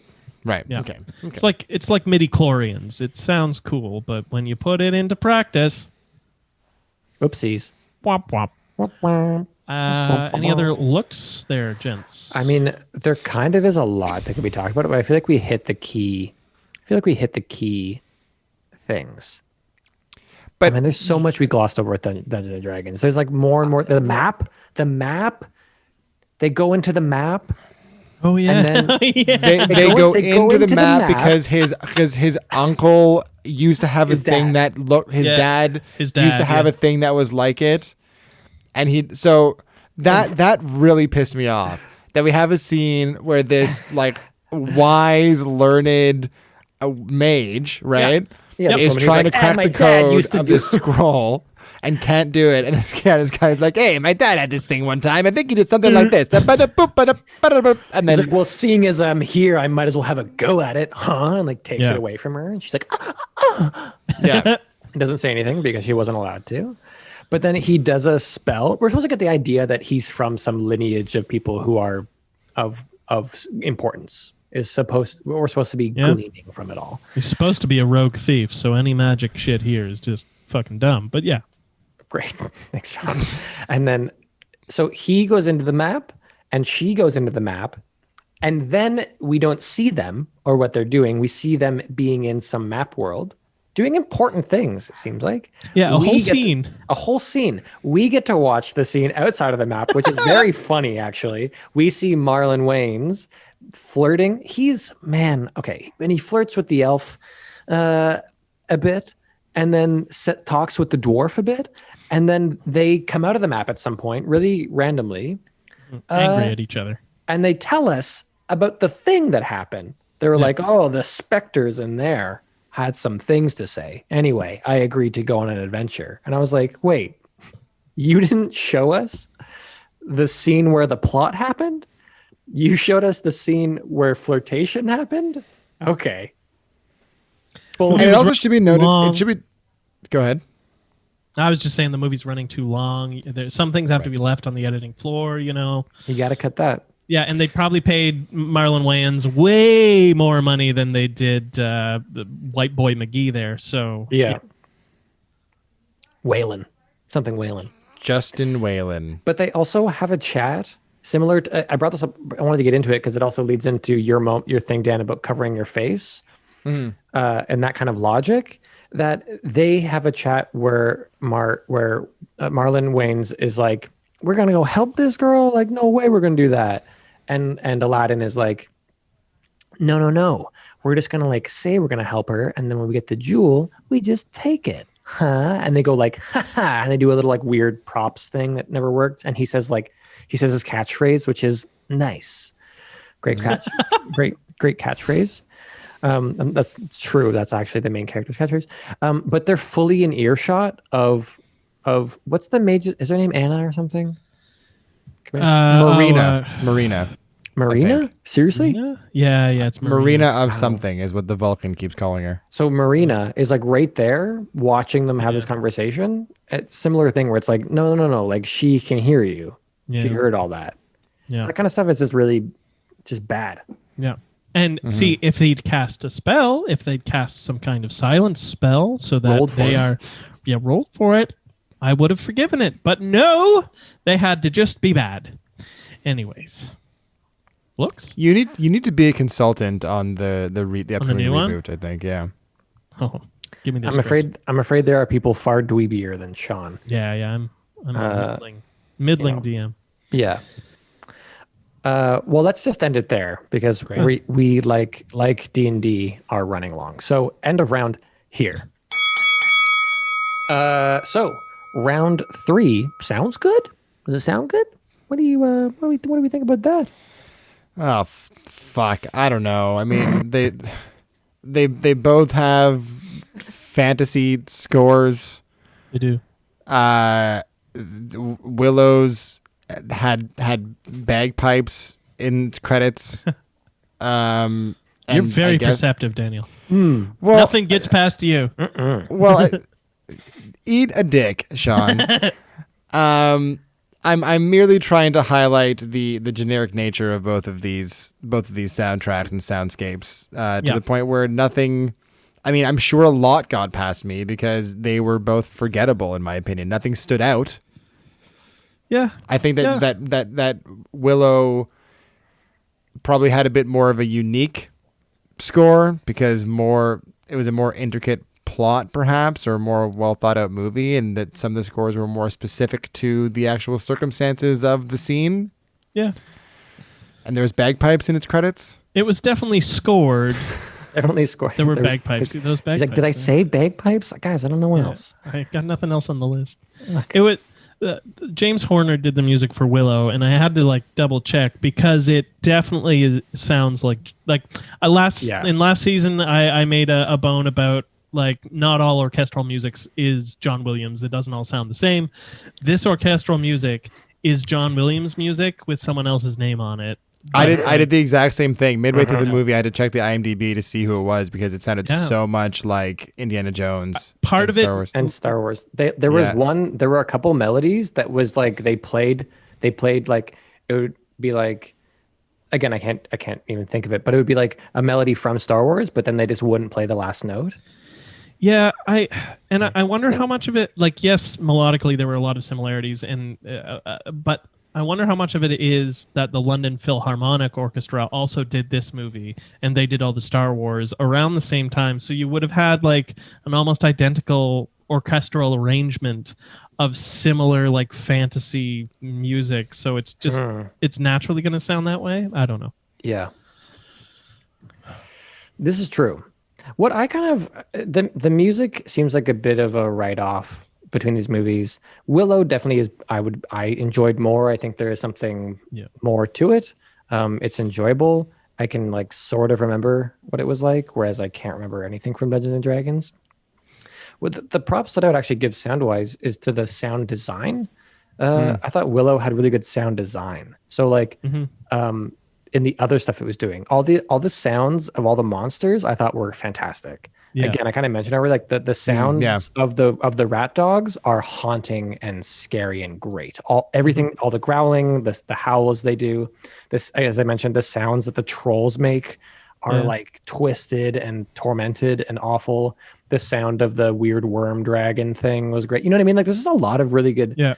Although when it's in its weird mutant the thing form, it's screeching cats as it gets knocked over the tower, which is an odd choice, but it's a choice. But you know what I mean? It's really good. It's again, those sounds have stuck with me through the years. I don't know what I can say about that. The talking skeleton was in D&D. Was it was there? It was there. Yeah, it was. Let's see. What do we got here? Did I mention the bagpipes at the end of Willow? What, they had bagpipes at the end of Willow? Dude, at the very end of credits, yeah, bagpipes. Damn, The Beginning of Bonus credits, points. their mic levels were all over the place. The screaming in Dungeons and D&D Dragons can Yeah. go to hell. Yeah. The screaming of Marina was bad, and the screaming of Marlon Wayans was terrible. Oh, what a Him waste doing- of Marlon Wayans. Just doing Man, like a Chris Tucker What thing. was that a waste of Marlon Wayans? He's good. Like he knows. Requiem, He knows. he's great. Yeah. Which he was filming at the same time. Okay, I defy you to name Yeah. one other movie besides Requiem where you can say that Marlon Wayans is like a valuable actor. White Chicks. I've never A great seen it, movie. A but I'm legitimately assuming good he's movie. better. We'll I've heard talk good about this things. more in the next round. But yeah, he was filming Requiem for a Dream, and he had to fly between the Czech Republic and New York to do scenes for Requiem. That must have been so surreal. Also, not surprising though, because I did kind of clock some similarities between his character in Requiem and his character in D&D. Was it the hat? It was definitely the hat. Okay. No, it was Yeah. just like the kind of like squeamish, kind of high pitched. Like he had similar mannerisms and a similar kind of energy. And I didn't know if I could Marlon chuck that up Wayans. to just being Marlon Wayans or if he was kind. I mean, now it makes sense that he was kind of living in both worlds. But imagine how surreal that would be to be bouncing back and forth between a Darren Aronofsky set, like Requiem for a Dream, and then fucking the dumpster this one? fire that is You- D&D. I think you'd start to wonder if your life had been secretly directed by Darren Aronofsky, and this was his like bizarre nightmare he was forcing you to live through. It Yeah. must have made his performance in Requiem better. Like he had an immediate polarizing experience to be like, okay, and now the opposite of that. Good, good Everything movie. everything I don't do in New York, I will do in Prague. I'll get it all out there. Yeah. Yeah, he's rough. I also remember I thought there was a reveal that he was an elf in this movie. Because they kind of tease it like that he's into the elf woman, right? And then his ears, the top of his ears are always covered by his hat thing, but they have a little floppy thing that look like pointed ears as though like to kind of hint at something to be revealed. And I thought there was a reveal in this movie that he was an elf. No. And no, he falls in some he has a oatmeal and thing he for dies. elves. He's a thing for he's elves. into elves, yeah. He's an elf fetish. Yeah. I get being something and being into something mixed Right. up sometimes. Right. Yeah. You That's know? fair. Yeah. Well, for sound, I really don't like. It is truly forgettable. Dungeons and Dragons score. Mm-hmm. Probably, I imagine, was doing a lot of the heavy lifting in some of the key moments. Yeah. Yeah. I'll say kudos to the boom operator who prevented Jeremy Irons from blowing out the mic. Yeah, that guy. Good job, that guy buddy. earned every krona he was paid. That Czech dude was the most qualified person on set because Jeremy Irons is screaming. Sounds good. Yeah, that's it. Sounds good, sort of. Willow, I like the sound of Willow. I think that the music, there's the whole festivals thing at the beginning is very Festival's fun. Cool. The music they have is fun, and it feels like it suits. Like, it's well made. Yeah. It's good. How about it? Anyway, end of round here. So our final round 4. Acts good. Acts good. No. In short, no. In short, no. Some. Not in D&D. Correct. Everybody from top to bottom is an absolute mess in this There is movie. not a good actor in the whole movie. Not The a Empress. single one. Though the Empress was just leagues above, just her grounded performance, her ability to command scenes and dragons simultaneous, just chef's kiss. Did you guys notice in her speech before the Council of Mages that, because it starts off with her just being like she's like, I'm warning you that if this doesn't change, things will change on their own and we should help it. She's just like saying stuff. It's like really unenergized and bad. Yeah. Then it looks like she's still talking like that, but then I think they ADR'd her like yelling it more over it, so her face is really neutral, but it like increases in intensity. Did you notice that, Sean? Yes, yeah, I noticed I noticed she was definitely being ADR'd. I didn't know whether they'd done it for intensity levels. I also had wondered while she was giving that speech, and Jeremy Irons has to be right next to her for the whole thing. What was Jeremy Irons thinking? What was he? Years at the Royal Shakespeare Company and classical training and performing with some of the greatest living like technical actors, and here he is doing Dungeons and Dragons with this person. Hey, but with what Jeremy Irons is doing in this movie, Yes, he has he is no equally right to trite. judge Yeah. anybody. Yeah, he is god awful, but he is at least throwing energy. Like he knows that he's got to be propelling a scene forward, and he is doing that. Yeah. Like the number of times that it would cut to him in a scene and he would just like spin towards the camera and be like And just scream. it's happening, and he would like and he would start just chomping down on any wall that was near him. Yeah, and then there was the moment when the dwarf the dwarf and the elf I continually forgot existed in this film whatsoever. They're useless. He breaks the fourth wall. What does he say? Oh my god, that's not a good way to do business. It's not a good way to do business. And it's a fourth wall break that he walks out of, revealing the elf ranger in the trees. Guys. Anyway, that's not his fault. That's not on him. I wish I could see him act. I wondered through this whole movie, though, how much of the terrible acting choices were the fault of the director. I mean, clearly it's the director's fault for not fixing them. Yeah. But I wondered how much of it was him just being like, no, Jeremy, more. We need more. Go further, louder. Can you do that again, but just louder? Take away intention, just louder. We really want to see this green scepter prop. Can you like run it down your face and be like, ugh. It's like, if we really must, then yes, I will, yes. Also, the Empress was the princess from the Neverending Story, right? Okay, but was it though? Because I checked this, and it did not come up on. No. So it's it's just her twin. It's just her twin. Yeah, because I thought about it, and maybe Sean the timing didn't work out. I watched it literally the night before. It's not. I don't. It's not her. But Dan, I thought the same thing. Yeah, it was like, I thought it was a mix of Say My Name, girl and Queen Amidala. You know, like it was like that sweet spot. Yeah, but I thought it was just Say My Name, girl. I thought it was just her like 10 years older. I feel like we're mischaracterizing her. 100%. Because this is like 15 or 16 years after Neverending Story. That's what I was wondering, because I figured like the timing didn't quite work out, but she looked so goddamn similar. Like they put her in the same backlight essentially, and then gave her gold chain armor, which was not bad.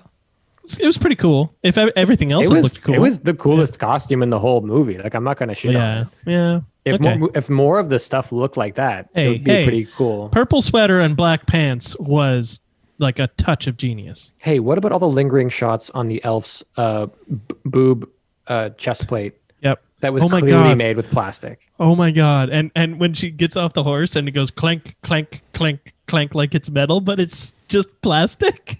It doesn't go clank. She was bad. Plastic. Who else was bad in this? Marlon Wayans was bad. Marlon Wayans. He was kind of like the Jar Jar Binks of this movie. Holy shit! Is he Jar Jar Binks? Yes. Yeah, and actually got a lot of flack. Like I don't know if he did or if the movie did, but there was a huge backlash for his character just being this gigantic racist stereotype. Yeah. It's like, what do you mean we're gonna do that? Huh? Yeah, that exactly. It is lines that we would have heard Jar Jar say just the year before. Yeah. But he's bad. Marina is terrible. But she also has nothing to do. She has nothing to do. I would have liked her to do something. Yeah. Yeah, but she's bad. Mm-hmm. And then there's Josh Whalen.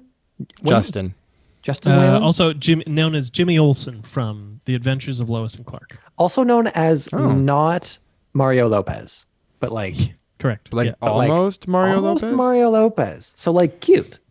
Yeah. He was playing a guy who was living like 4 centuries later than this world took place in. His like swagger, his like cool California walk was a lot. I kind of thought this, and I said this to Miranda as well, and I'll give props where it's due. What I see in him in this movie as like a young actor, especially in the scene, especially like their heated scene that ends with that weird kiss. It's about like they're grieving, right? His friend has just died. Yeah. He doesn't have any depth. I mean, he as a whole actor. Yeah. But I can tell that he knows what good acting looks like, and he's trying to recreate that. Right. But with no way of finding it. But he's just trying to recreate it, which is there's like no direction on this film. So when you have a bunch of young actors and Jeremy Irons giving just them a running bad amok. example. Yeah. Yeah. He also apparently Marlon Wayans ad-libbed most of his. Oh no, what was the arrangement? The director said for every 3 lines of dialogue from the script he got right, he was allowed to ad-lib 3 lines. So I guess 1 for 1. Isn't that crazy? Those are the kind of negotiations you work out with your director. Yeah. And also, how bad does Marlon Wayans have to be at memorizing lines? That's a stipulation. I mean, when you're flying every like 5 days across the Atlantic, your brain's probably really fucked up. And That's you're fair. only learning the lines for the other movie. Yeah. And the other movie you're shooting is fucking Requiem for a Dream. Yeah.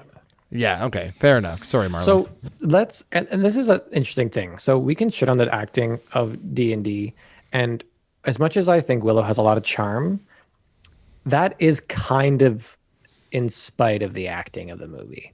Yes. I would say. I think Warwick Davis is nice, but He's not great. he's not great. He's really not. He's a young actor who has done very little leading stuff because he was never allowed to do leading roles, being who he was. Yeah. So but definitely, I think deserves the opportunity. No question about it. I thought he did a great job. I mean, he also doesn't ruin the movie. No, and as the film's lead, he also isn't given that much interesting stuff to do in it, right? Yeah. Like we talked about, he's kind of like the whining, almost like side character in his own story. Yeah.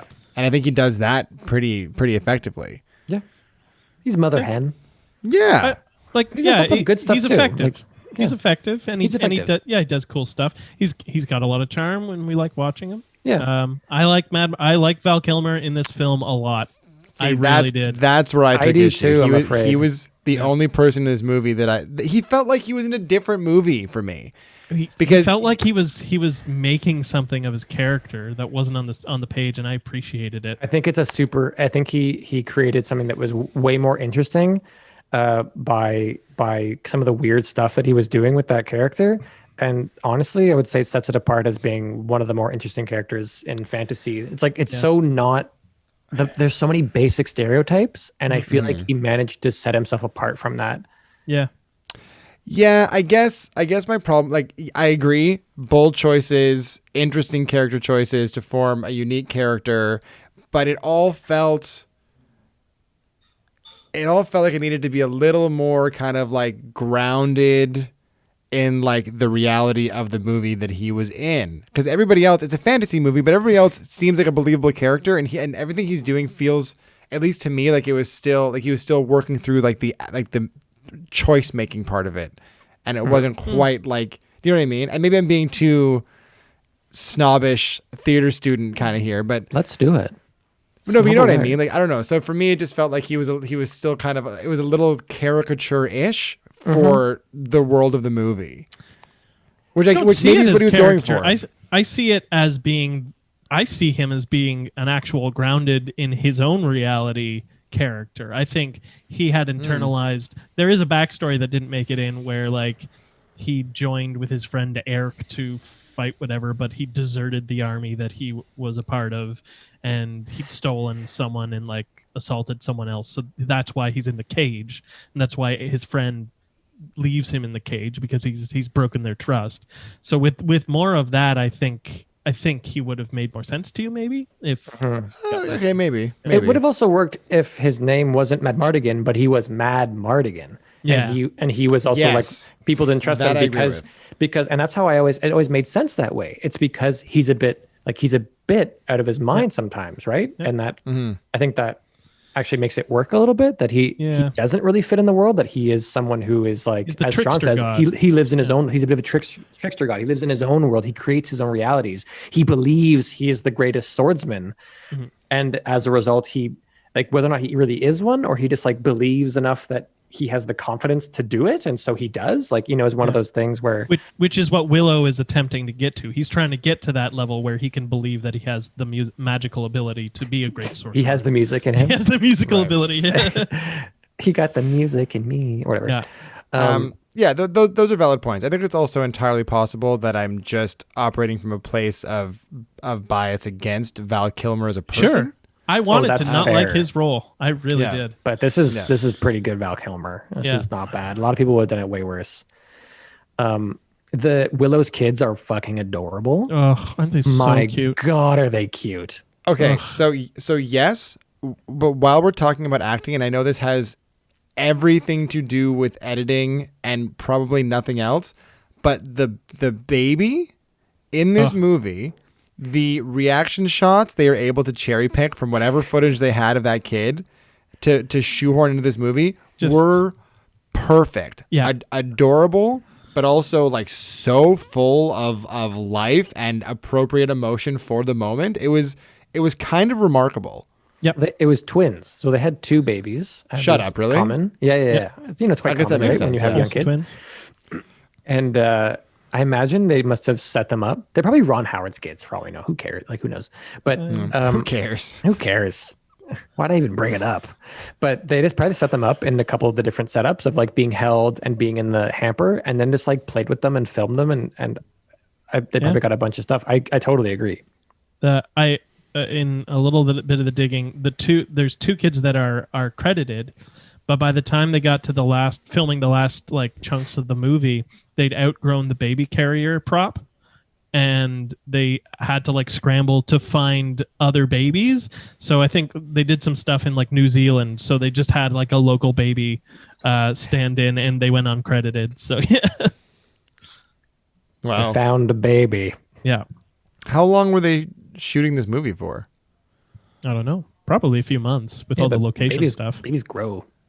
Yeah. Pretty fucking quick. fast. They Yeah. grow fast. But yeah, those kids were fucking adorable. I thought that the people in what was the name of his actual race of Warwick Davis's? Elwyn.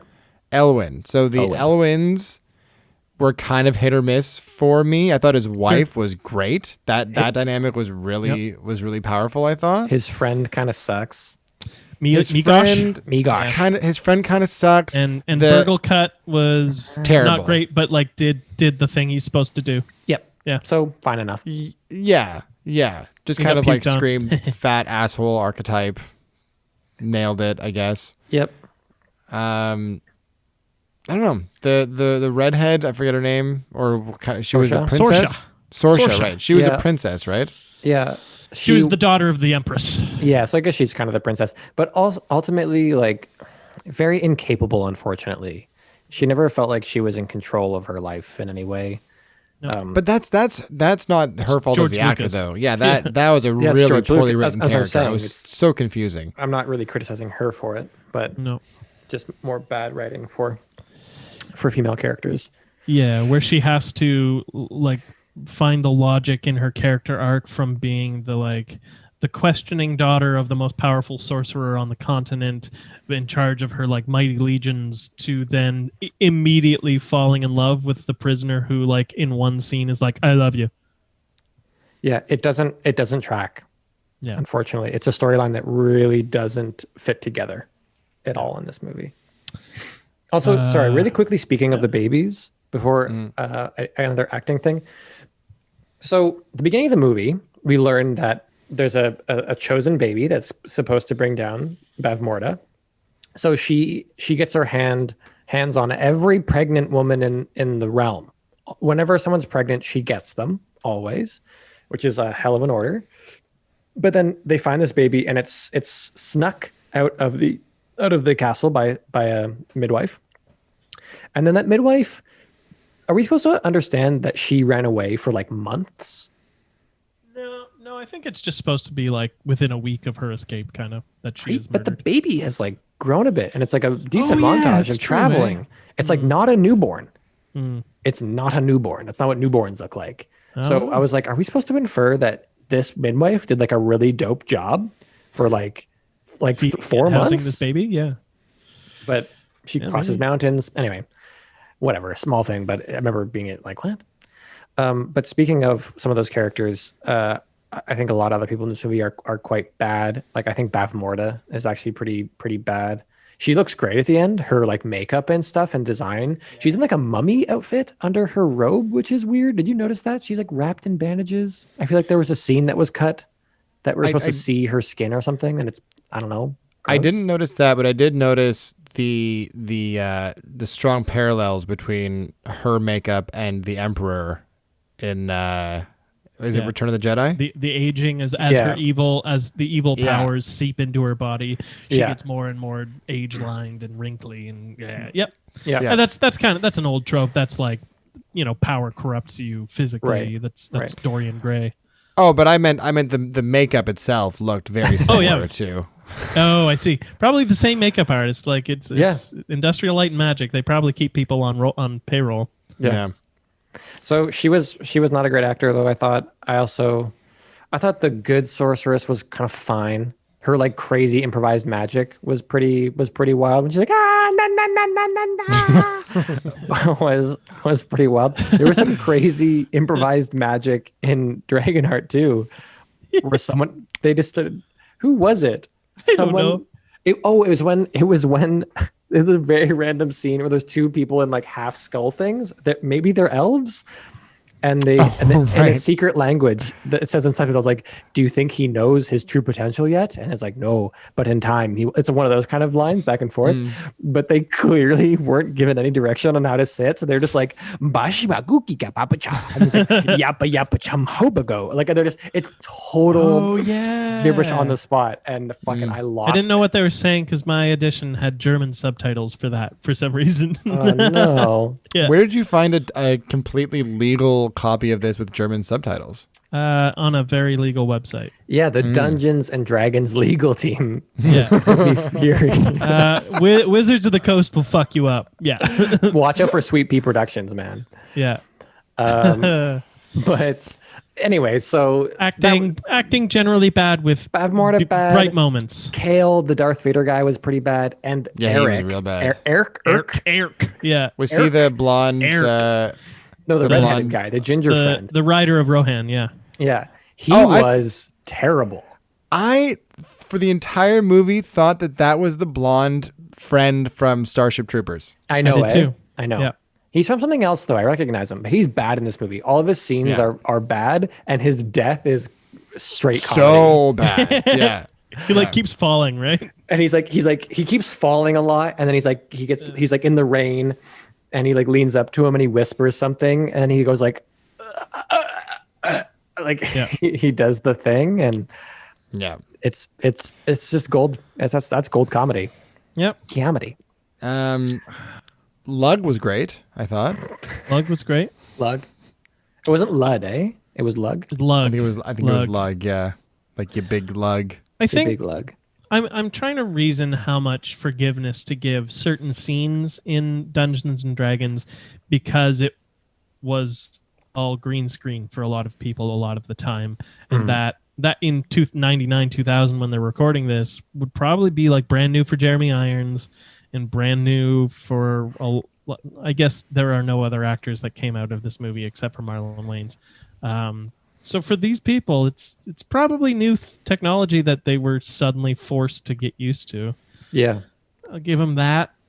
Like the other old wizard who dies, right? The one who dies giving the scroll to Marilyn. Yeah, seems like an actor who could act. And there was a part where he was just like mixing his hand in a bowl of magic dust, and he tries to throw it. He throws it. He does a little spell and he throws it onto the scroll, and it causes this little like mushroom cloud of magic. Yeah. And it's clear. It's like really bad CGI, and it's so uninspired. He doesn't know. He isn't responding to anything that he's like, damn this scroll. Like he was just directed to do something. So I believe is that the elf that does the reviving? No, it's the great wise mage who's trying to crack the code of the scroll initially. in the beginning, right. Oh, The one who gets Marina is murdered. like the assistant to. Yeah. Yeah, and it's a great little scene. Yeah. I mean, I buy that logic, I guess, but these guys also come from the theater where everything you're imagining your surroundings the entire time, all the time. Yeah. So like that soundstage siege for CGI or But you're on never- a stage. Like you're never told you're fighting dragons. I would hope you're not told you're fighting dragons in a like. Sean, come on. I think if you're wondering how much forgiveness, it's not whatever you're digging Okay. at. Okay. I'm No just, way. I'm just throwing it on the table. No. Just trying to make it a fair fight when we get into the ratings. No. If the That kids, it will not be. If the kids in 2012 can respond to what was happening around them in a believable way, there's no reason that Jeremy Irons shouldn't be able to. Fair enough. I think my opinion is that Citizen Kane is versus Jeremy Irons this week. I think he might be a hack. I think he was a hack who did well for being an interesting guy, and I think he might be a big old hack. Well, we'll start our side podcast as we meticulously go through every single film in Jeremy Irons' catalog, and we find the moment that Jeremy Irons became Jeremy Irons. Okay. Yeah. Deal. Should we end this round? End of round here. Boom. So, let's rate these movies. Likes and Grapes. Remember Likes and Grapes. the podcast Jeez. we have? I don't. No, I don't. You know that I don't. Okay, I'll get the timer. So, Likes and Grapes, as I always remember, is our lightning round where we get out some likes, we get out some grapes. We have 2 minutes to do it, and that's it. That's the whole thing. Everyone ready? Likes and Grapes. Likes and Grapes. Who are we starting with? What's the order? We'll go Sean Dan, Jack. Okay. Oh god, I don't know if I have any. Okay. Just it'll come to you. I can go second if you want. It's just I have to switch up. What was the order? Sean Dan, Jack. Great. Okay, ready? That order. Yeah. In 3, 2, 1, go. Gripe. Puke scene. Like the village Gandalf in Willow is a bit of a hack. I'm in the wrong thing now. Fail. Oh no. The discount gels in the movie. Gripe. Gripe. You didn't pass there. Like the Val Kilmer snowball. Yeah, seriously, right? Gripes that the elf woman waited to do her stab save in the final scene of whatever. Too late. Like the road wagon chase. Gripe at the end of the big dragon battle in Dungeons and Dragons, the Empress thanks everybody except for Ridley. Gripe that the bad guy in D&D has lamps with skulls on them around him. Gripe like a ton of things.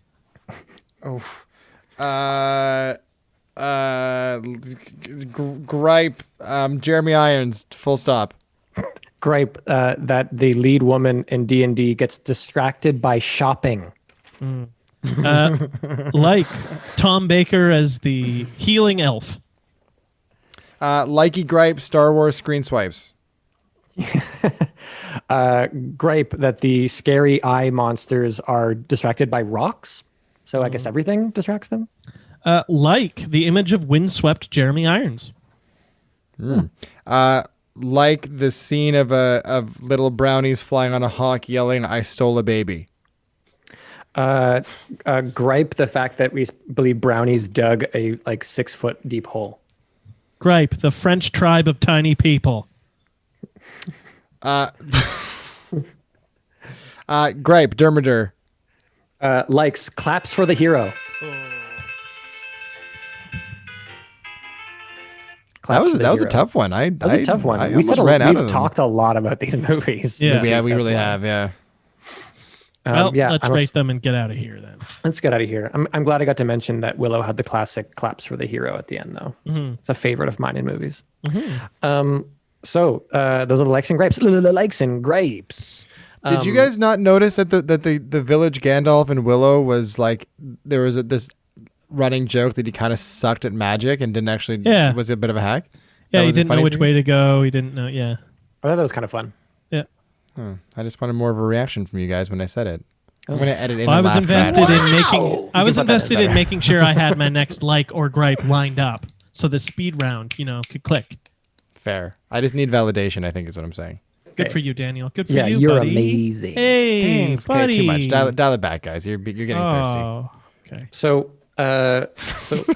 let's rate these movies. So, story good. Let's just wrap this up today because we've had a good long chat. Willow. Looks good. Willow. Sounds good. Willow. Good.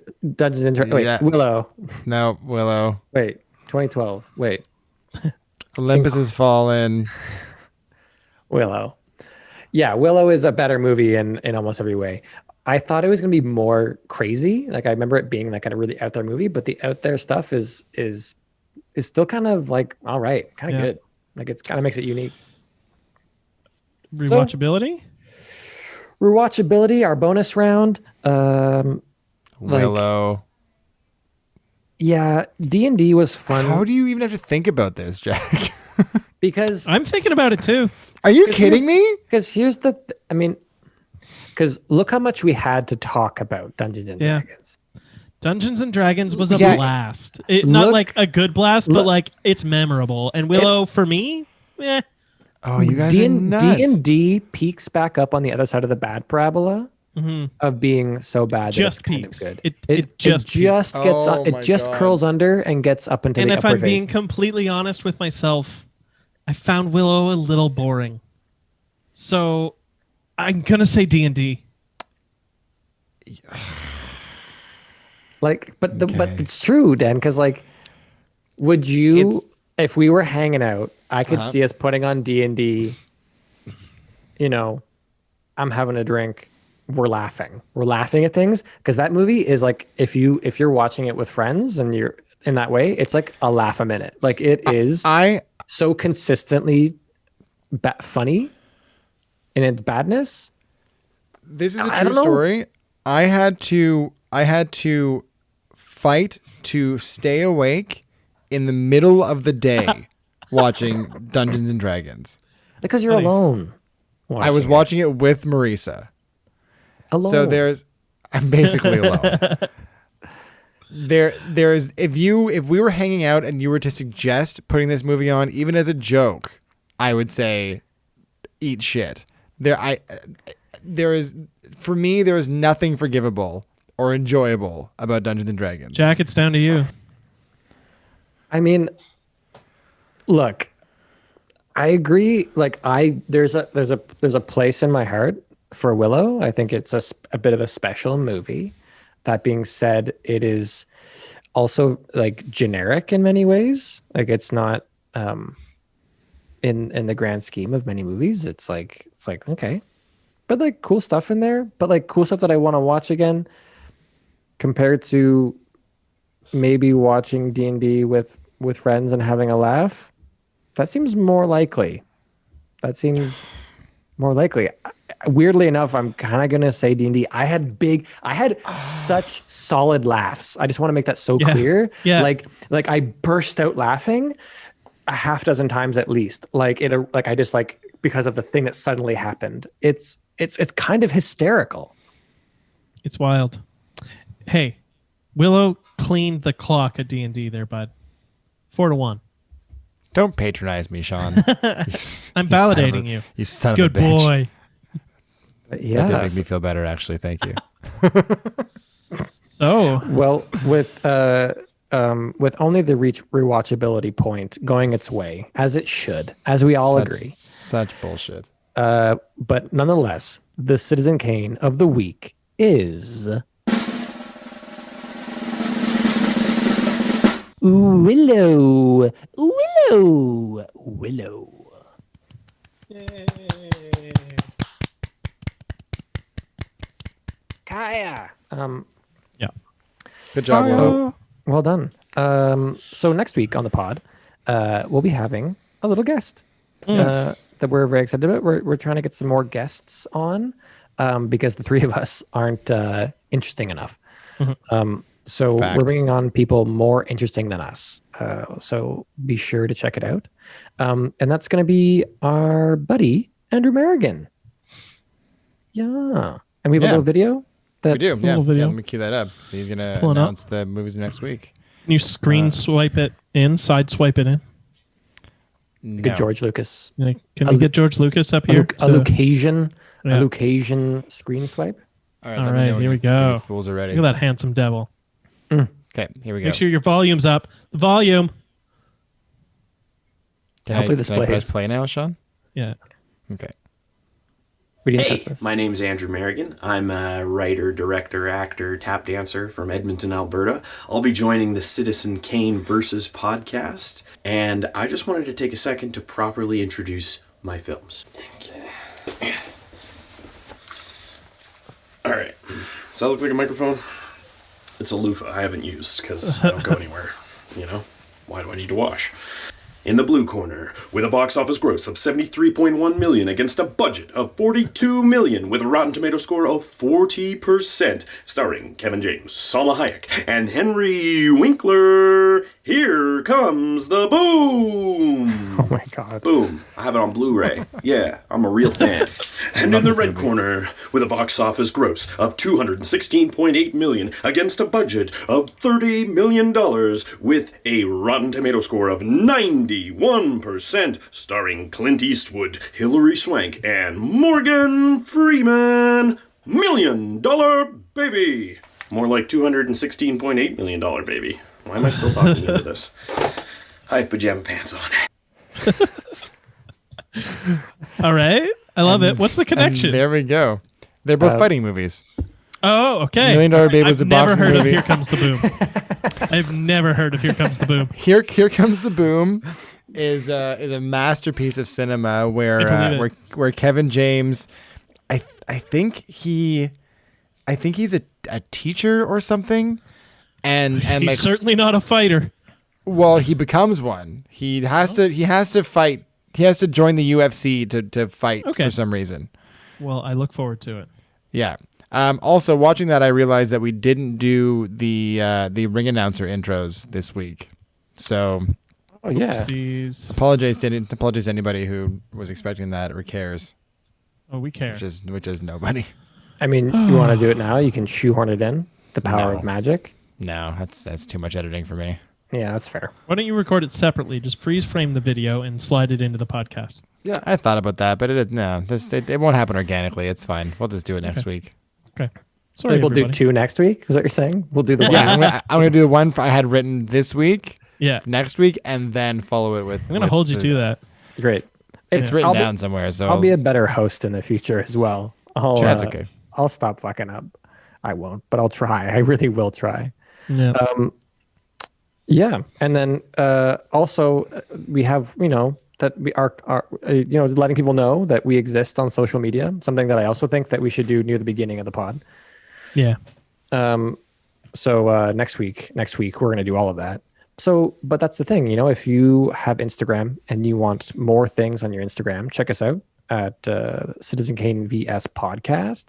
We're on Twitter at Citizen Kane VS. We're on YouTube at Citizen Kane VS.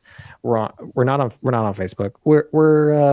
You have an email you can email us at citizenkanevs@gmail.com. Comment, like, subscribe, rate, share, invest, maybe like timeshare, anything you can think of. We don't have a Patreon, but if you want to start one for us and then give us money, that's amazing. I mean, we do also just take e-transfers to our email address. If you want E-transfers send us to the money. email address. Yeah. If we have a Twitch that we stream these on, if you want to just turn it on, that helps. Yeah. And watch. So yeah. we have a whole bunch of stuff. Anything you do really helps us, and we really appreciate it. Comment on stuff. Let us know your movie suggestions.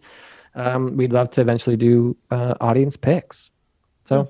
Yeah. Also, if anybody listening happens to know Carrie Elwes personally, Carrie, we'd love to have you on the show. So somebody just reach out to him if they know him or have him following him on Twitter or whatever. Hashtag come on, Carrie. We want to get you on the show, man. We're big fans of your work. Hashtag come on, Carrie. Yeah. Come on the show. Come on, Carrie.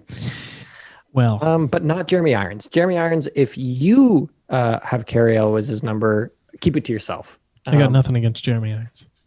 Well, that's too late. The feud has been started. I mean, I will take Carrie Elwes' phone number if Jeremy Irons has it, but then we'll sever ties with Jeremy Irons. All right, Jeremy Irons, you are allowed to be our friends for that long.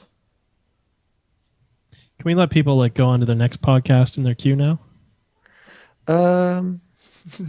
Nobody's doing that, Sean.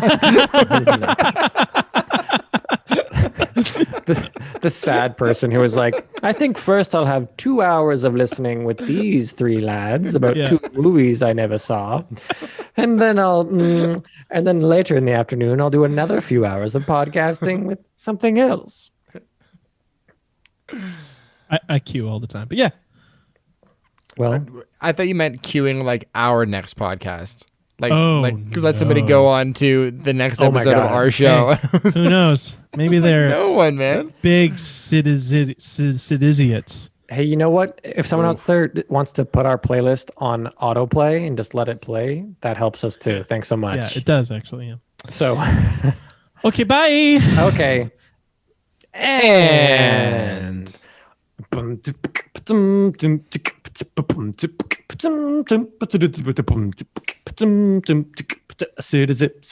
Citizen Kane versus. Come on, Carrie.